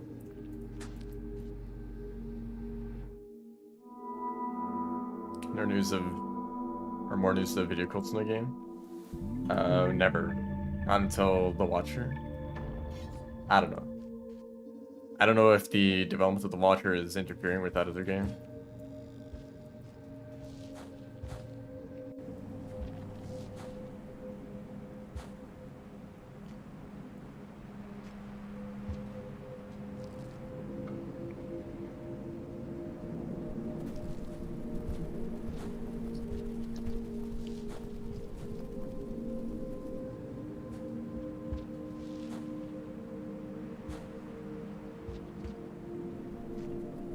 You could probably risk overshooting that.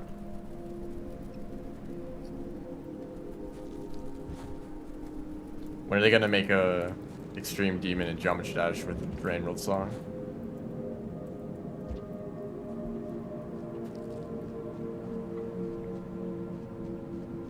Yes, the from what I know, which probably isn't correct, but from what I know, the original developers of Rain World, aka Video Cults, had very little involvement in Downpour. Because the majority of Downpour's development was as a mod made by separate developers, and then only around when it was announced that Downpour wasn't a thing at all, that's when it became, you know, Downpour and not just a mod. And maybe the original developers helped with like that whole process, but I don't think they actually really worked with the developments of the mod itself. And then as for The Watcher, I believe that that Video Cults is directly involved in the developments in some way. Whether they are like the main developers or just like helping out a little bit or making sure like some things are consistent or whatever, you know. I don't know. They could be prioritizing the other game, Airframe Ultra, and then like on the side they'll like help out a little bit with the DLC, you know. Or like make sure things are on the right track. Oh, that's a new one.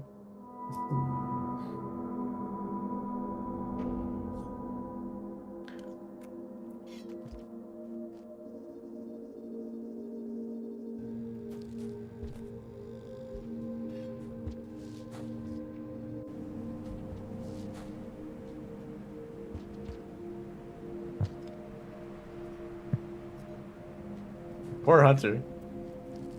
Getting very, very injured. I'm not doing a very good job here.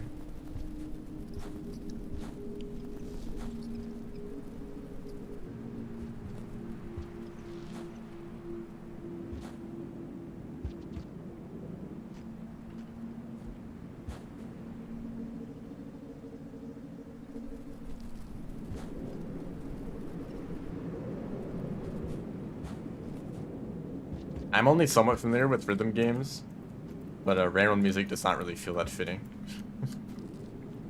just kind of in general. Maybe a handful of songs.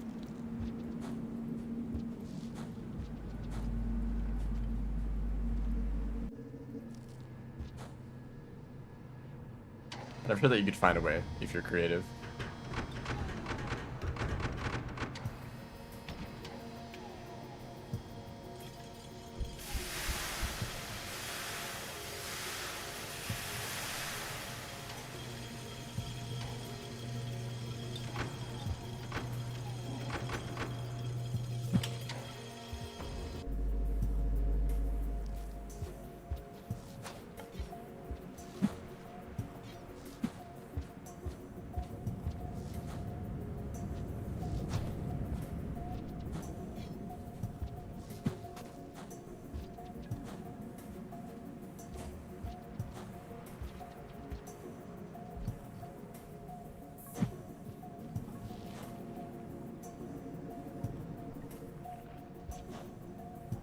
Bit weird that they barely mentioned officially that Downpour is basically made by modders. It is a bit weird, isn't it?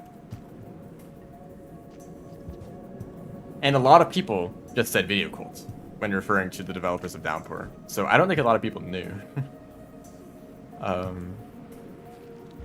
Especially if you're a more recent Rainworld fan, like if you played Rainworld back when it released, you might be familiar with the original MSC mod. And you're like, oh, this is like that mod, and then you figure it out from there. But or you're like me and you've been following the developments of the mod too, right? Where you saw Andrew's YouTube channel and all the things that he posted there about the mod, or other random things that he was working on.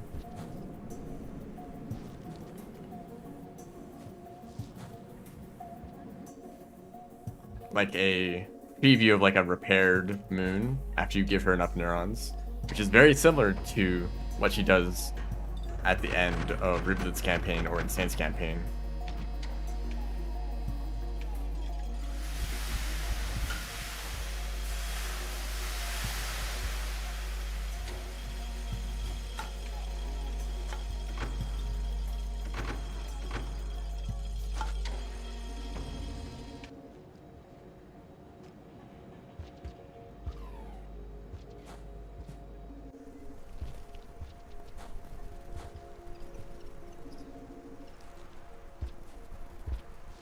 But yeah, the DLC is basically just a bunch of mods combined together. And the Watcher will also be a bunch of mods that added together. And actually, one of the more recent patches for the game was also just a bunch of mods being added.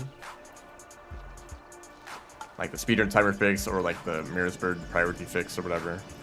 Those were just mods, and they were just added like as part of Downpour. Or maybe as part of Remix. But the Watcher will have some mods and then some new content. I don't know how much or what the ratios will be.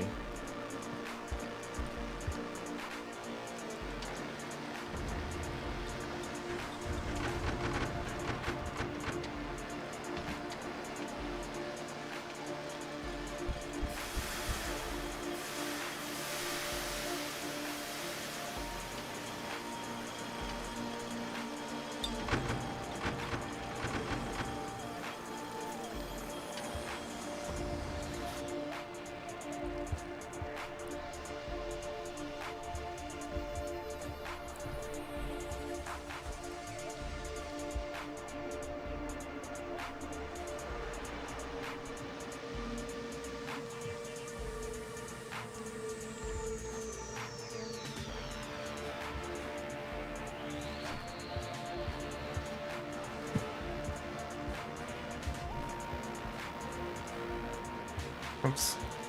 Let's do that properly.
And for this cycle, you would have eaten a pink lizard or something like that. I'm also wondering if I want to eat more of the popcorn plants earlier, because that's probably one of the best ways to get food, right? Like, why not take advantage of that? If you're already opening up the popcorn plant and eating from it, I only take a few bites. At least look at the routing for this part of the, around this part of the run, like what you do for food. Because eating like jellyfish in Shoreline is like much less efficient. So you need to like hatch it and eat every individual jellyfish. Yeah, sometimes underwater, which like takes quite a while.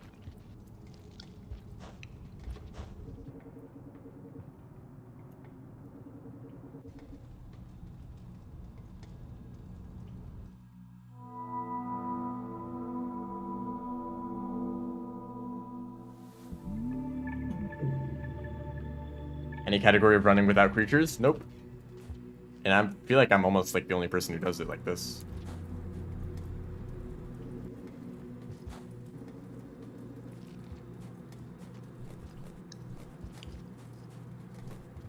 Which is, I think it's strange. It's like probably the best way to practice movement. In my opinion. Wow, really? From there? I couldn't make the jump. But also, there's very few speedrunners who are like extremely motivated to like improve their runs, and it's more of like a casual thing.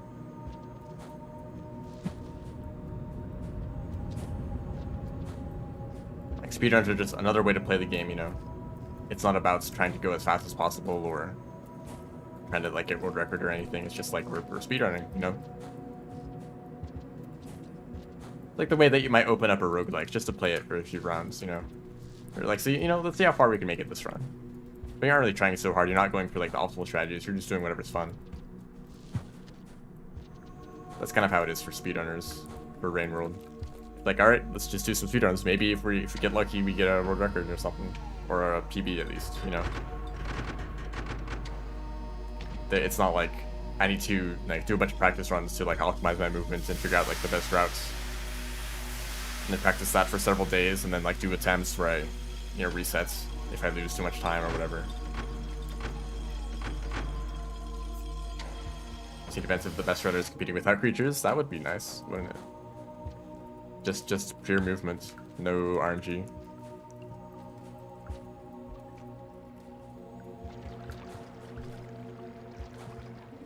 I think Rain World events tend to be more casual.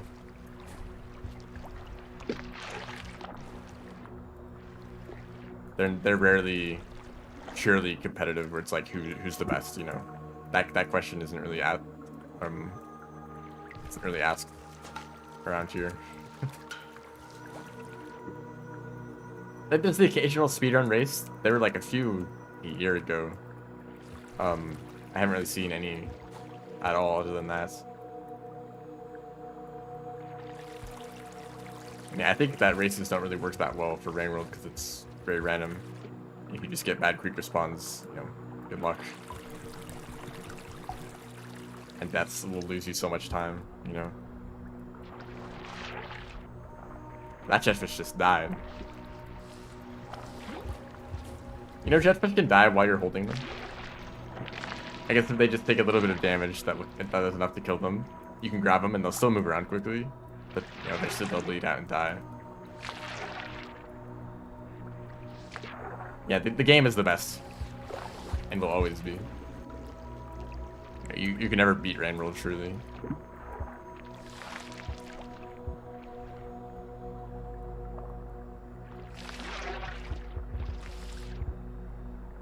Set at the same steed. I mean, that sounds like Chaos would have a lot of fun there.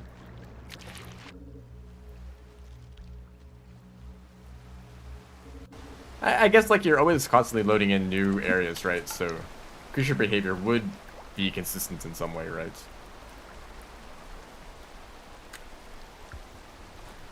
Oh yeah, that's a fun strategy.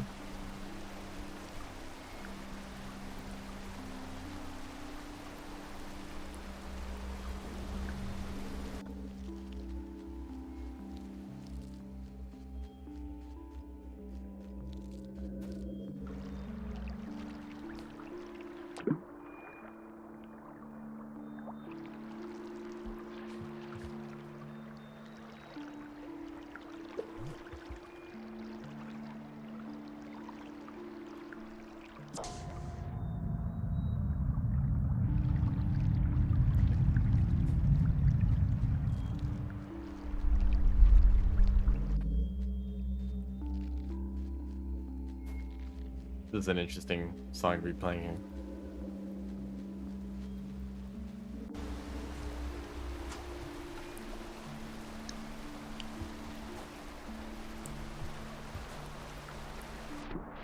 Like, how do you do an event like this, right? What category would you run? Health percent? I feel like no matter what you do, you know who's gonna win. It's whoever's practiced the category the most, right? And it's not like, you know, there's like 3 players who are like the best who have practiced it more than anyone else, and they're, you know, it's like a pretty fair competition between those 3. It's like, no, it's like one guy who's practiced it a ton, and then someone who's like practiced it a little bit, and then like some people who may have touched it a few times. And that's for like some of the more popular categories, even, you know. If you look at like any downpour story percent category, it's like 2 people at most who have like done that category well at all.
That was not very good swimming. Also, it's about to rain. Also, I'm drowning. Everything is going very well.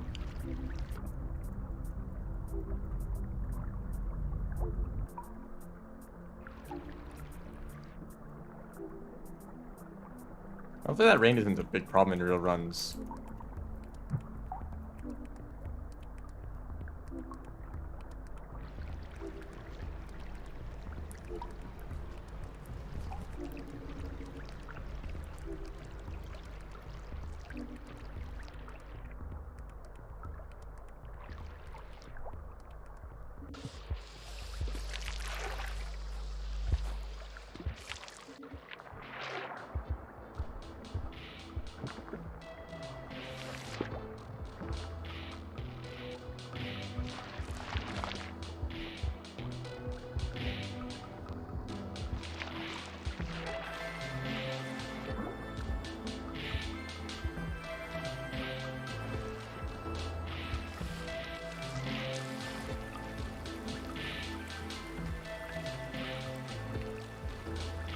Hello?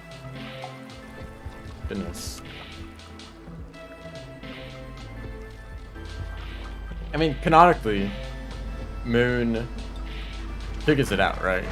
And canonically, Hunter probably just does stay with her, talk for a little bit. I mean, not like Hunter is saying anything, but she sees it, right?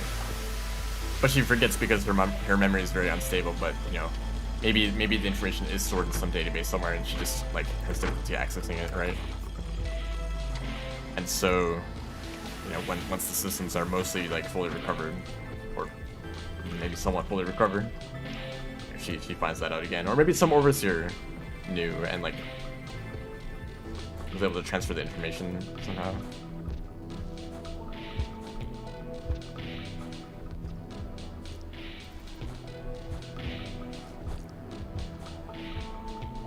Speedrunning is currently underappreciated. I think that it's that it makes sense. Unfortunately, it's a niche game.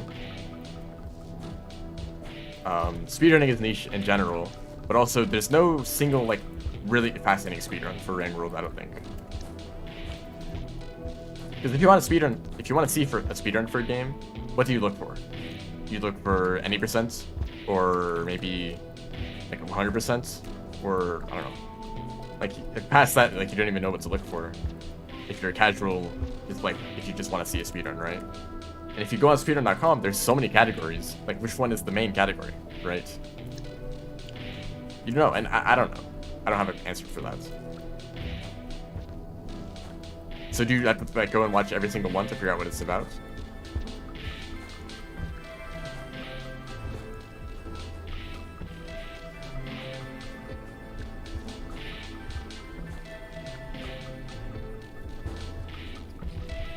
So if you just look at any percent, I think that the Survivor any percent run is kind of dull. It's very optimized, and the movement is very good, right? But it's kind of hard to tell what's going on, and it's so short, and you don't really get to see most of like the tech that is like useful. I'd say Pebble percent is a better representation of the real speedruns, but like, how would you know that Pebble percent is the real category, or that it includes any percent as part of the speedrun? And now there's a different version for 1.5 and for Downpour that are very similar. I feel like a lot of games' speedrunning scenes are actually supported by some random video that gets like 1 million views on YouTube. You know, like some popular game, and like some random person makes a speedrun, and a bunch of people see it, and they're like, oh, maybe the speedruns are interesting. I don't think Rainworld really has that. I think the most popular one is like, it is an 80% run, I believe. But you also you can't really appreciate the complexity of the movement system just from the outside. Like maybe if you don't know any of the movement mechanics, it's like, whoa, look at all this crazy stuff this Lockout is doing, but you don't really understand what's going on. And you also, world records will always be outliers, right? There'll be lucky runs, you'll have less encounter with creatures, you know. By looking at a world record only, you are seeing the luckiest run out there, right? Not exactly, but like roughly, you know. So it looks like it's easy. The world record run looks like it's easy, like there's just less creatures. And the movement is really clean. So if you just look at it from the outside, it's like, oh, this looks like kind of easy actually. Maybe it's not that interesting. And if you knew that there were actually hundreds of attempts where they died to like creature RNG, you know that it's more of an achievement.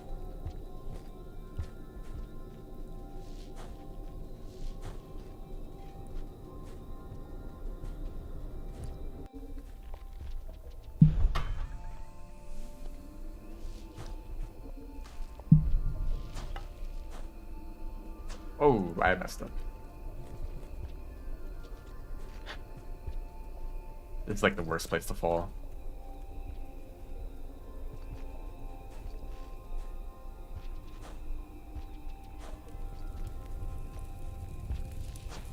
Like that jump that I just did, it's a frame perfect input. Well, very, very close to a frame perfect input, right? You have no idea. You just did a big jump. That's all you see from the outside.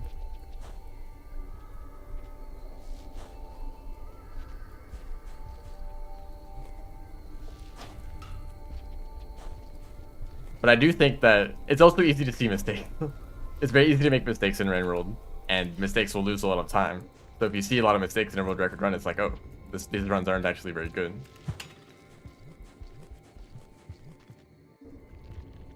Whereas other games, it might look like a robot is playing, and they literally never make a mistake ever. Like if you watch like a Mario 64 speedrun or a Celeste speedrun, like how are they doing all this stuff? And honestly, those speedruns still impress me. I don't know how they do it. It kind of feels like Rainworld is not there yet. I'm definitely not there yet.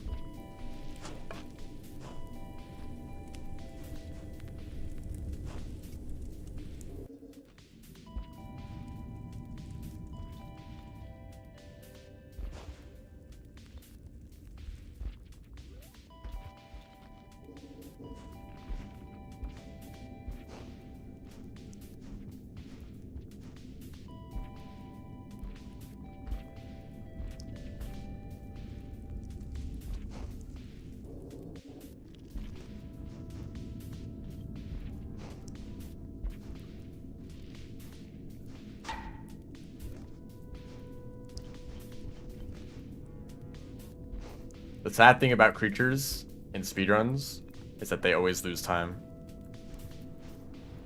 Even if you encounter a creature and you manage to escape them or like fight them off, or some clutch moment happens, you know that if the creature just didn't spawn at all, it would have been faster.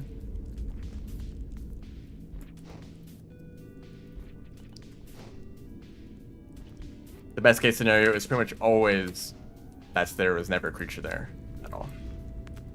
Maybe in a few very rare circumstances, a creature in the right spot doing the right thing can kind of push you forward randomly, or like for Saints, the deer, if they're in a good spot, you can like kind of swing off of the deer, but they're passive creatures anyway.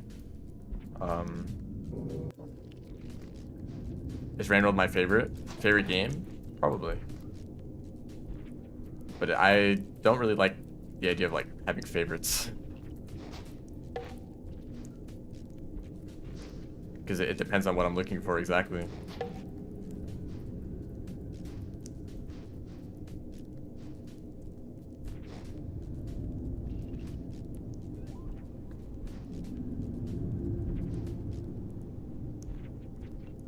And also, my experience with Rain World has been very interesting and very different than a lot of players.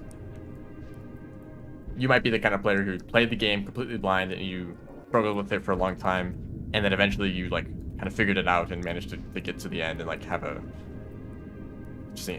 interesting experience, like discovering what the world is about and maybe a little bit of the story too. I was like totally spoiled on most of the game's like interesting like discoveries and story stuff, and I didn't really care about the game too much when I first played it. And it was only like several years later, after my first playthrough, where I like came back and was like, oh, this game is like really good.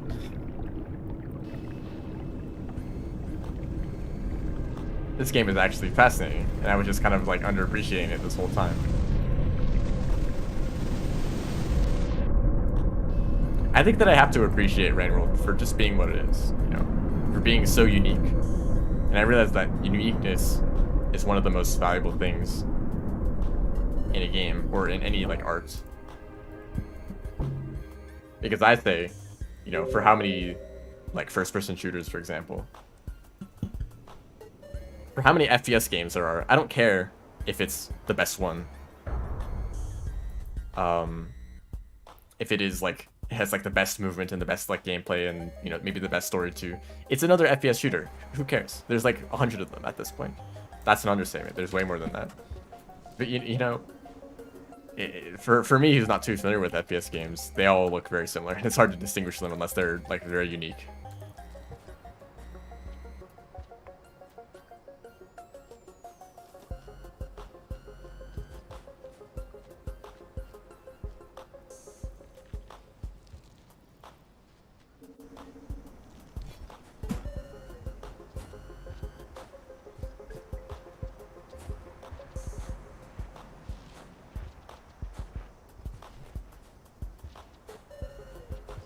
I'm probably going to skip part of this run because it's running out of time. Also, these deer, why do they always do that? Goodness. Like Rain World, there's really nothing like Rain World at all. Maybe not yet. We have yet to see. But Rain World is special among games that are similar to it, if you can even say that there's any. But for like a platformer or like a game with a large world,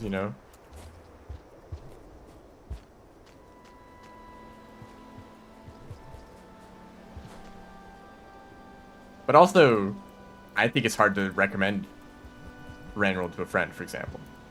Like, hey, you should play Rain World. It's gonna suck for the first like several hours, but trust me, it gets good. Like that, like it gets good in X amount of hours is like exactly what people don't want to hear when you're recommending something, right? That is usually a big negative. That the beginning is really slow, or like it's bad pacing, or a whole lot of reasons. Like any show that it goes on for a really long time, has a lot of seasons, and you're like, it gets good on like season 3, okay? It's like, well, why should I bother with it if the beginning of it, if my first experience with it is gonna be really bad? How can I just trust that it's gonna keep good eventually? Like I'm just gonna ignore it completely. And you're basically saying that for Rain World.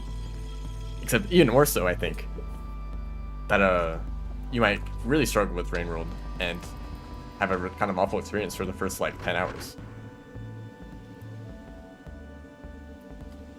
And I'd argue that the game only really gets good like 100 hours in. I know that some people have had, you know, even if they're struggling with a lot of things, you can still have a good time exploring and discovering what crazy stuff is out there, right? But for me, I probably only started enjoying the game like 100 hours in. I thought it was cool. I thought it was fascinating and unique. But it's like actually playing the game, like I don't really care. But that's probably just the case because I'm more of a movement player, you know. I care more about the like movement system, like moving around efficiently and quickly.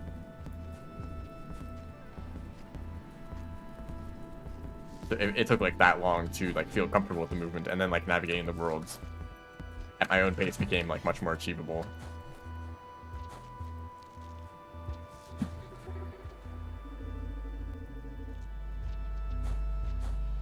I dropped the dune. Like I think that Celeste, for example, is maybe a better game in a lot of ways than Rain World. I could probably recommend Celeste to a lot of people and say that this is basically perfect. This is here you go. Here's basically a perfect game. If you enjoy platformers, you will enjoy this game.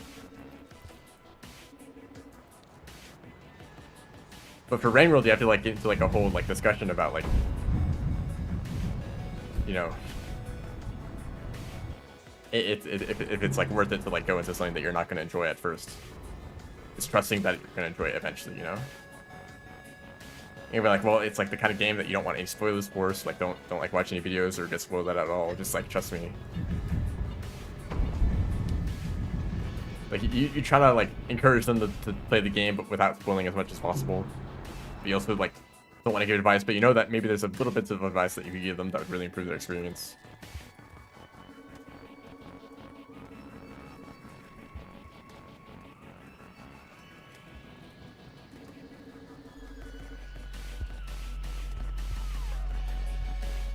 I'd say that a lot of those things are what make Rain World a good game. The fact that it doesn't hold your hand at all, and then it just lets you discover on your own. But I can't say anything about that because I didn't have that experience. I just, you know, I already knew a lot of the world map before playing. I looked at maps a whole lot. I knew to avoid almost the entirety of exterior because it was a dangerous region. I avoided unfortunate developments and the interior of Pebbles for a very long time because it was a dangerous area that I knew about.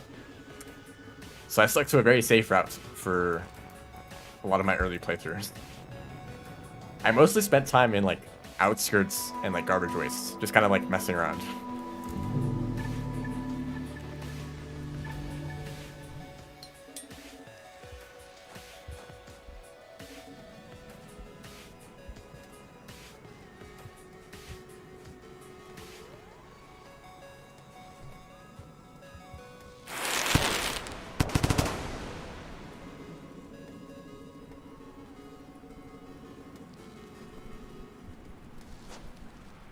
And also, despite how much I've played this game, I don't think Rain World is the most replayable game ever. It's pretty normal for a lot of people to play it once and say, I've had that experience, and, you know, that's it.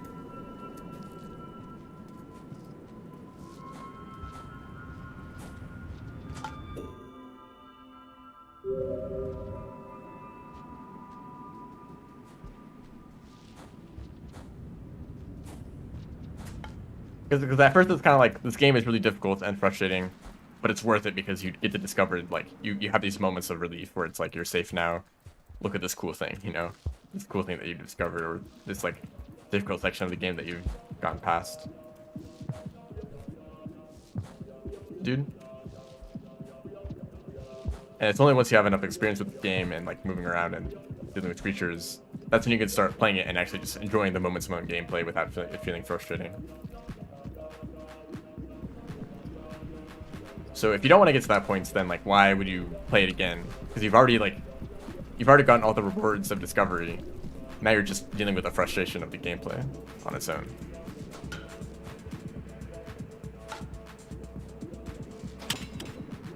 Okay. Good to know that doesn't kill you. I think that it's very good that the game doesn't explain anything to the player. A good like way that I've heard this explained is comparing it to Minecraft. Progression in Rain World is based on your knowledge of the game, and progression in Minecraft is based on your like equipment and your like builds and stuff, right? So starting the player off with information in Rain World is like giving the player like full diamond armor when you start the game in Minecraft, right? If you're playing Minecraft and you're just given full diamond equipments, then it's like, what do you do now? You just like go beat the game, I guess. But there is no like achievement in like trying to like make yourself stronger. Like, you know, you've already done most of the game, really. And for Rain World, you know, a lot of the game is discovering just like how to play, really. So giving the player little bits of advice, and you know, it is like good game design to do that, right? To have like a good tutorial, but also that kind of goes against the point of the game. That you are just some random slowcat and you don't know anything. Also, I don't know why I did that.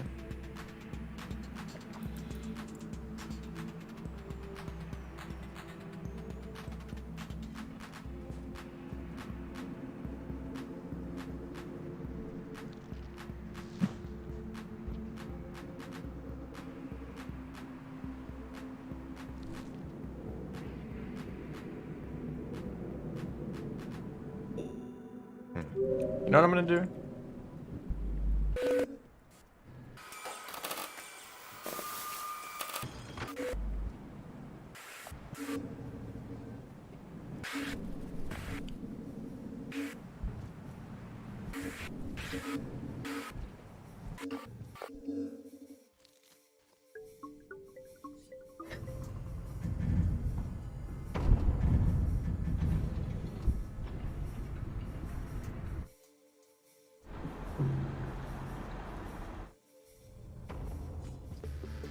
On a speedrun.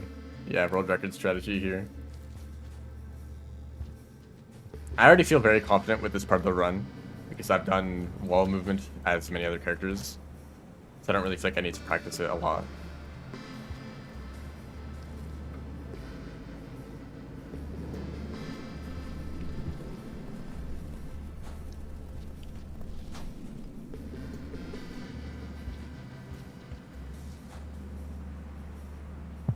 Ow.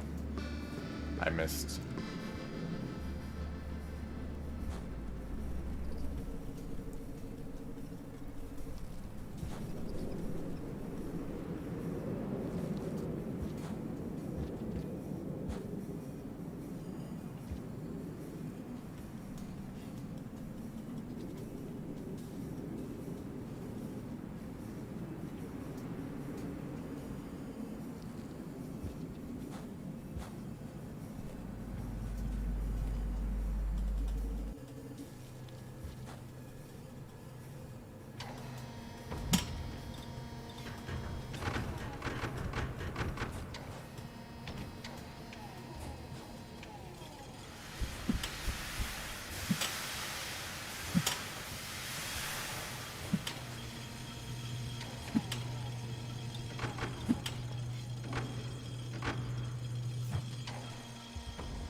Totally messed up all of that.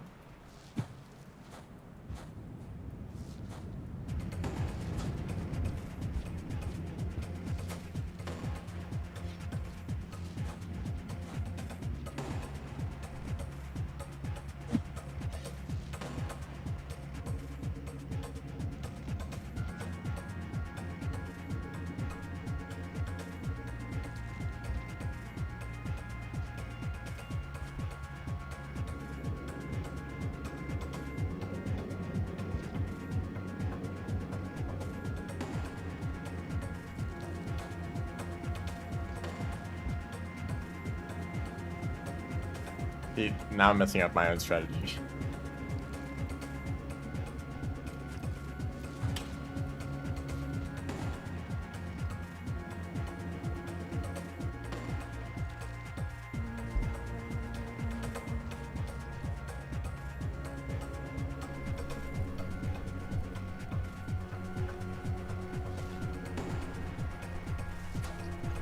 What's your favorite musical instrument?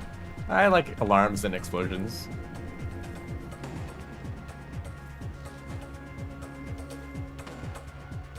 I assume you just mean like the percussion.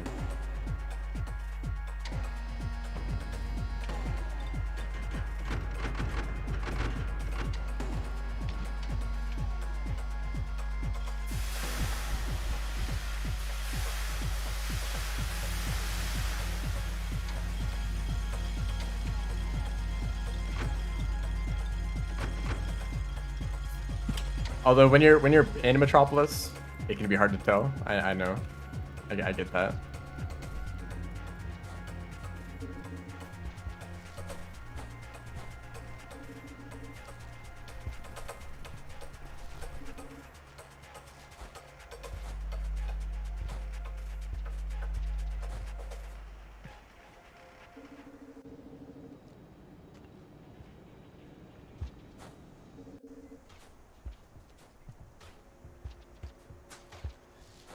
Funny roll.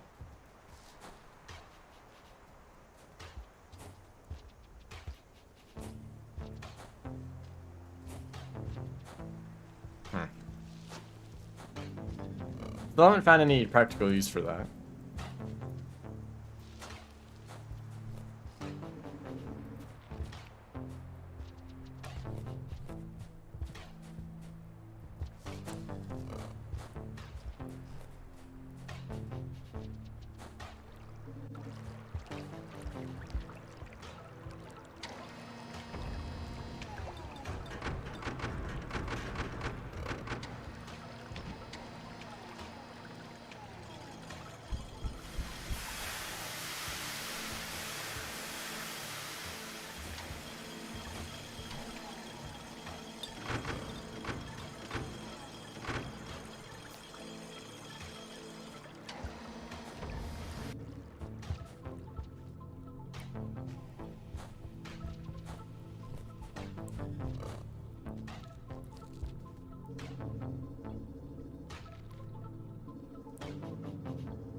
Who has the best gameplay mechanics? Like the out of the Slugcats?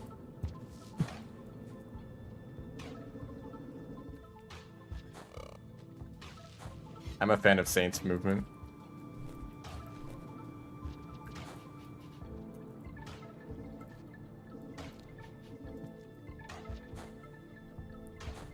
That's kind of it.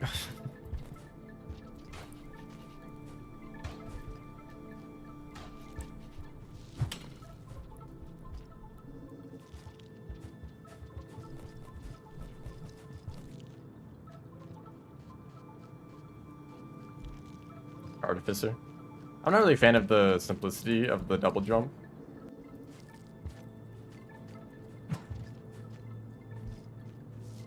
Like you basically just, if you want to go somewhere, just double jump, and you'll make it there. And that's like most of RD gameplay in terms of movements.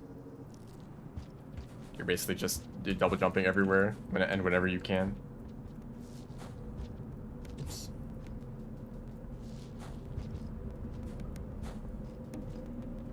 Whereas Saint's movement is like very contextual, you know, it depends on the environments.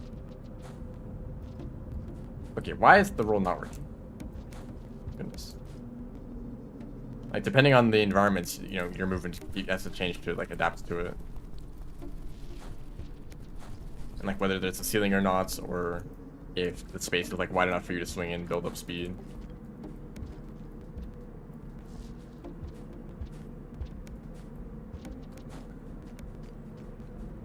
Really isn't that interesting. They just kind of move fast, but it's fun, you know. They do have some fun mechanics with the wall bounces though. Gourmand is interesting, you know, but they're limiting, and the stamina is annoying.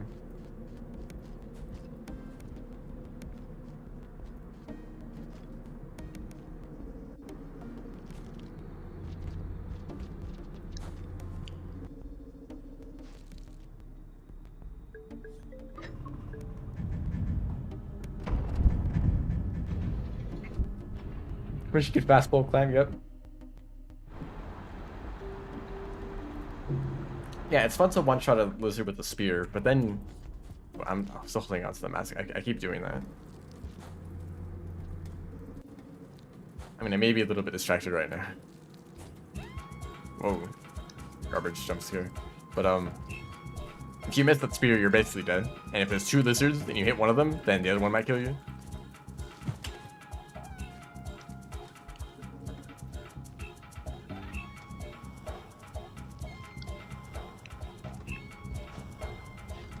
If you want to use spears for movements, like for throw boosting or for extended slides, you can't. Slides are really fast, but they might go too far in a lot of scenarios. Like if the train isn't long enough, you don't have the space to do a slide, and then you can't do anything, you know?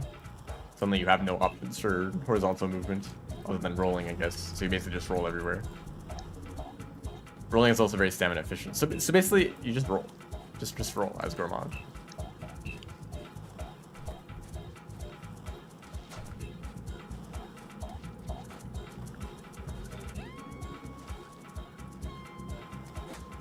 Okay, why is that happening, actually?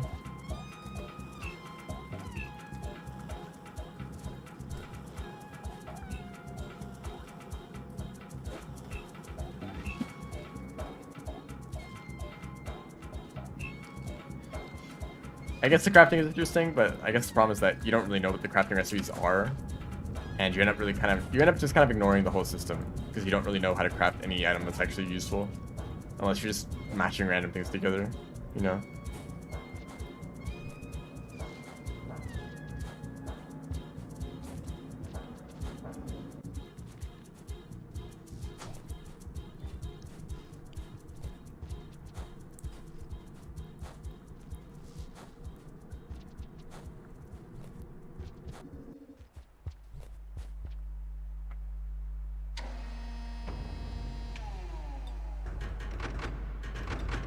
Party hats, I guess.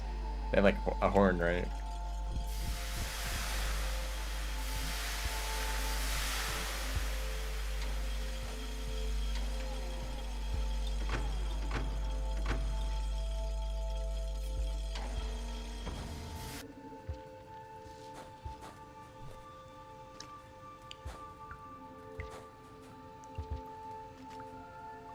I was really intrigued by that mod because it was planning to have a Lancer version of every Downpour character. I don't know if they've got around to making those yet. Because there was a Lancer version of Hunter, Survivor, and Monk, right? And they were all like slightly different in a few ways. Like, what would a Lancer Gourmand look like? What would a Lancer Artificer look like, you know? I don't want to see what those are going to be.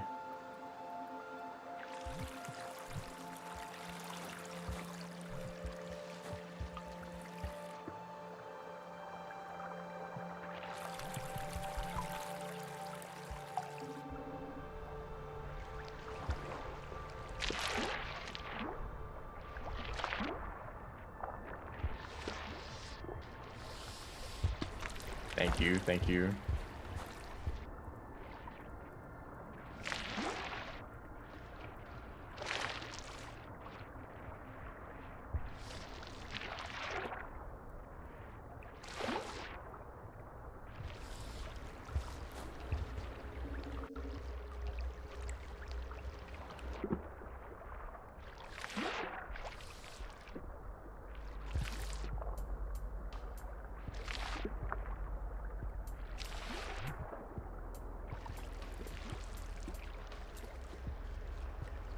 Yeah, combat isn't supposed to be... You're not supposed to fight things, really. You're supposed to run away. And fighting is like... Well, I guess like as Hunter, you're supposed to fight things, right? For like your initial Survivor playthrough, you're just running from everything. Oops.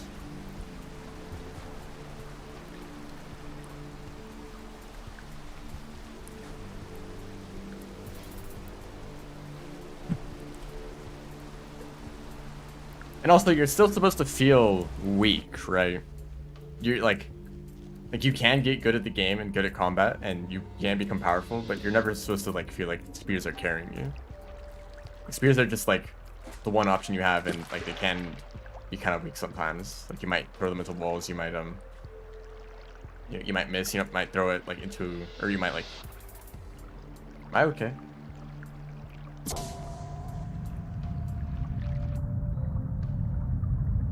Oh yeah, actually, the best thing about Lancer was being able to throw boost all the time without using up your spears. That was fun.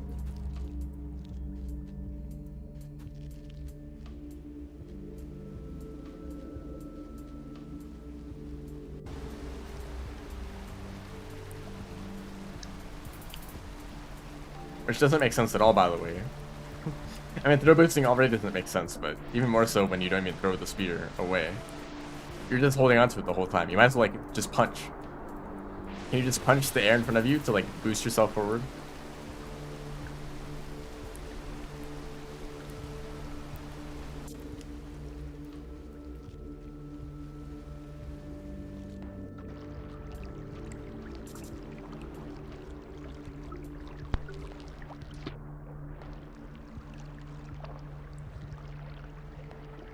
I didn't even finish eating them.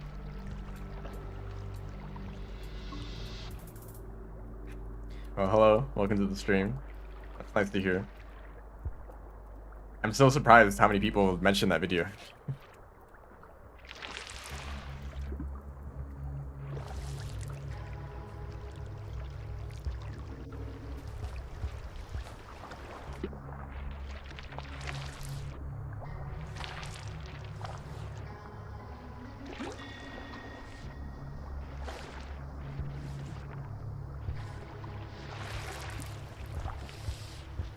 Oh, thank you.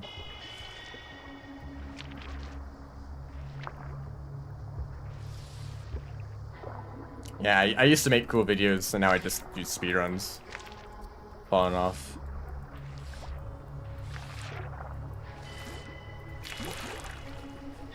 Like, who cares about speedruns anyway?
Speaking of Artie, this is her music.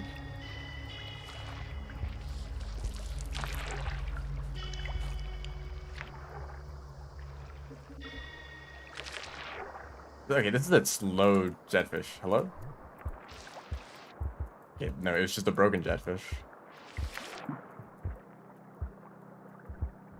It's like something breaks when you pick up a jetfish while holding another item. Like, they just don't work properly.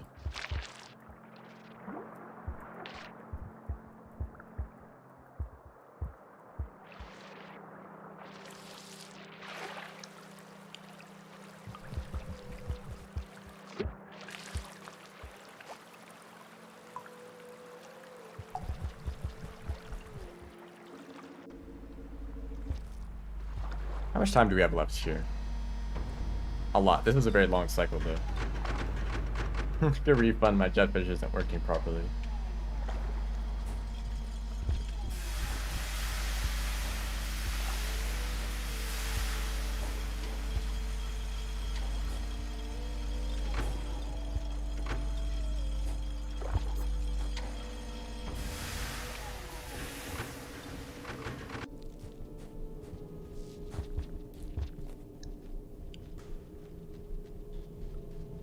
Oh, I should probably shelter.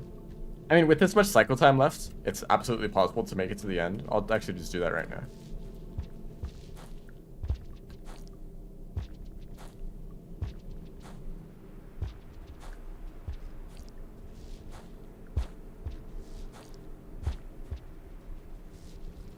I wonder if it's actually better to like chain rolls together, or if it's just better to reset it with a slide bounce every time, because the slide bounce is also very fast.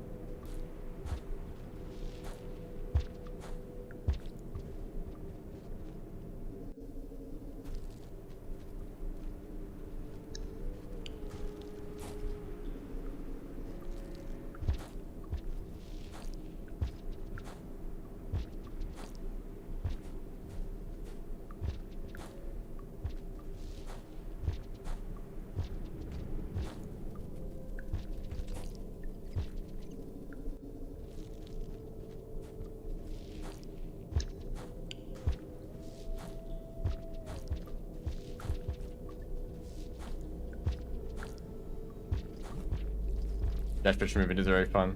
So that's actually an optimization over world record, because they actually dropped the jetfish quite early.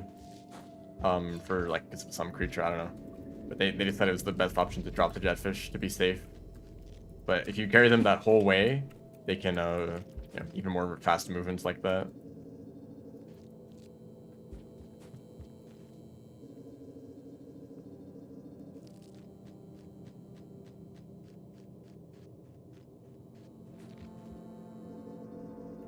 And also, like, technically, the fastest option for the speedrun is to skip that shelter at the beginning of sub. Don't even, like, eat enough food to stay in that shelter, because that also takes time, right?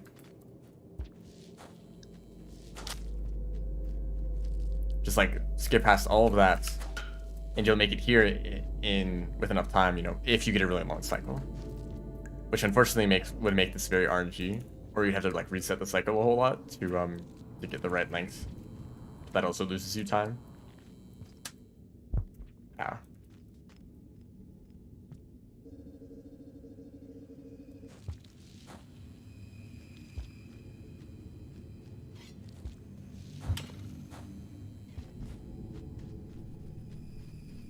Like, here we are at the end. If it was raining right now, I would be safe.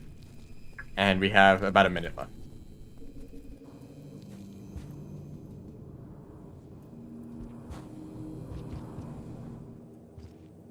So, and that'd be better if I, like, didn't make as many mistakes, or if I, like, didn't need to eat food earlier, right? Because I have, like, 6 food fips right now that are just wasted, right? I didn't eat these. I didn't need to eat the, like, jellyfish back in Shoreline.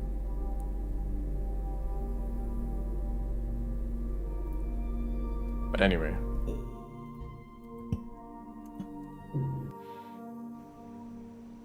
Personally, any mechanic where it's like, you're strong, but you have to defend something weaker than you, especially in the case of Rain World, like having to protect a Slugcat, that sounds annoying.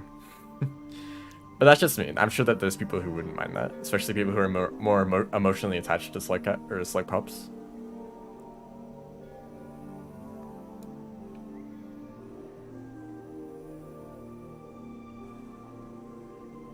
That just kind of sounds like frustrating.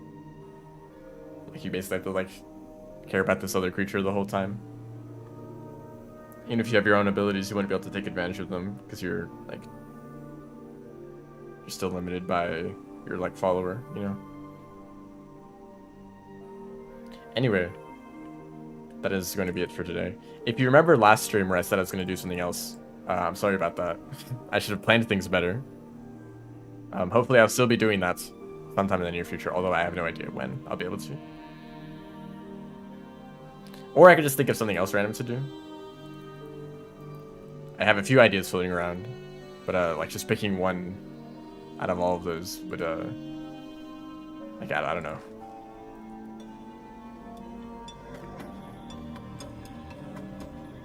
Yeah, anyway. Thanks everyone for watching. See ya.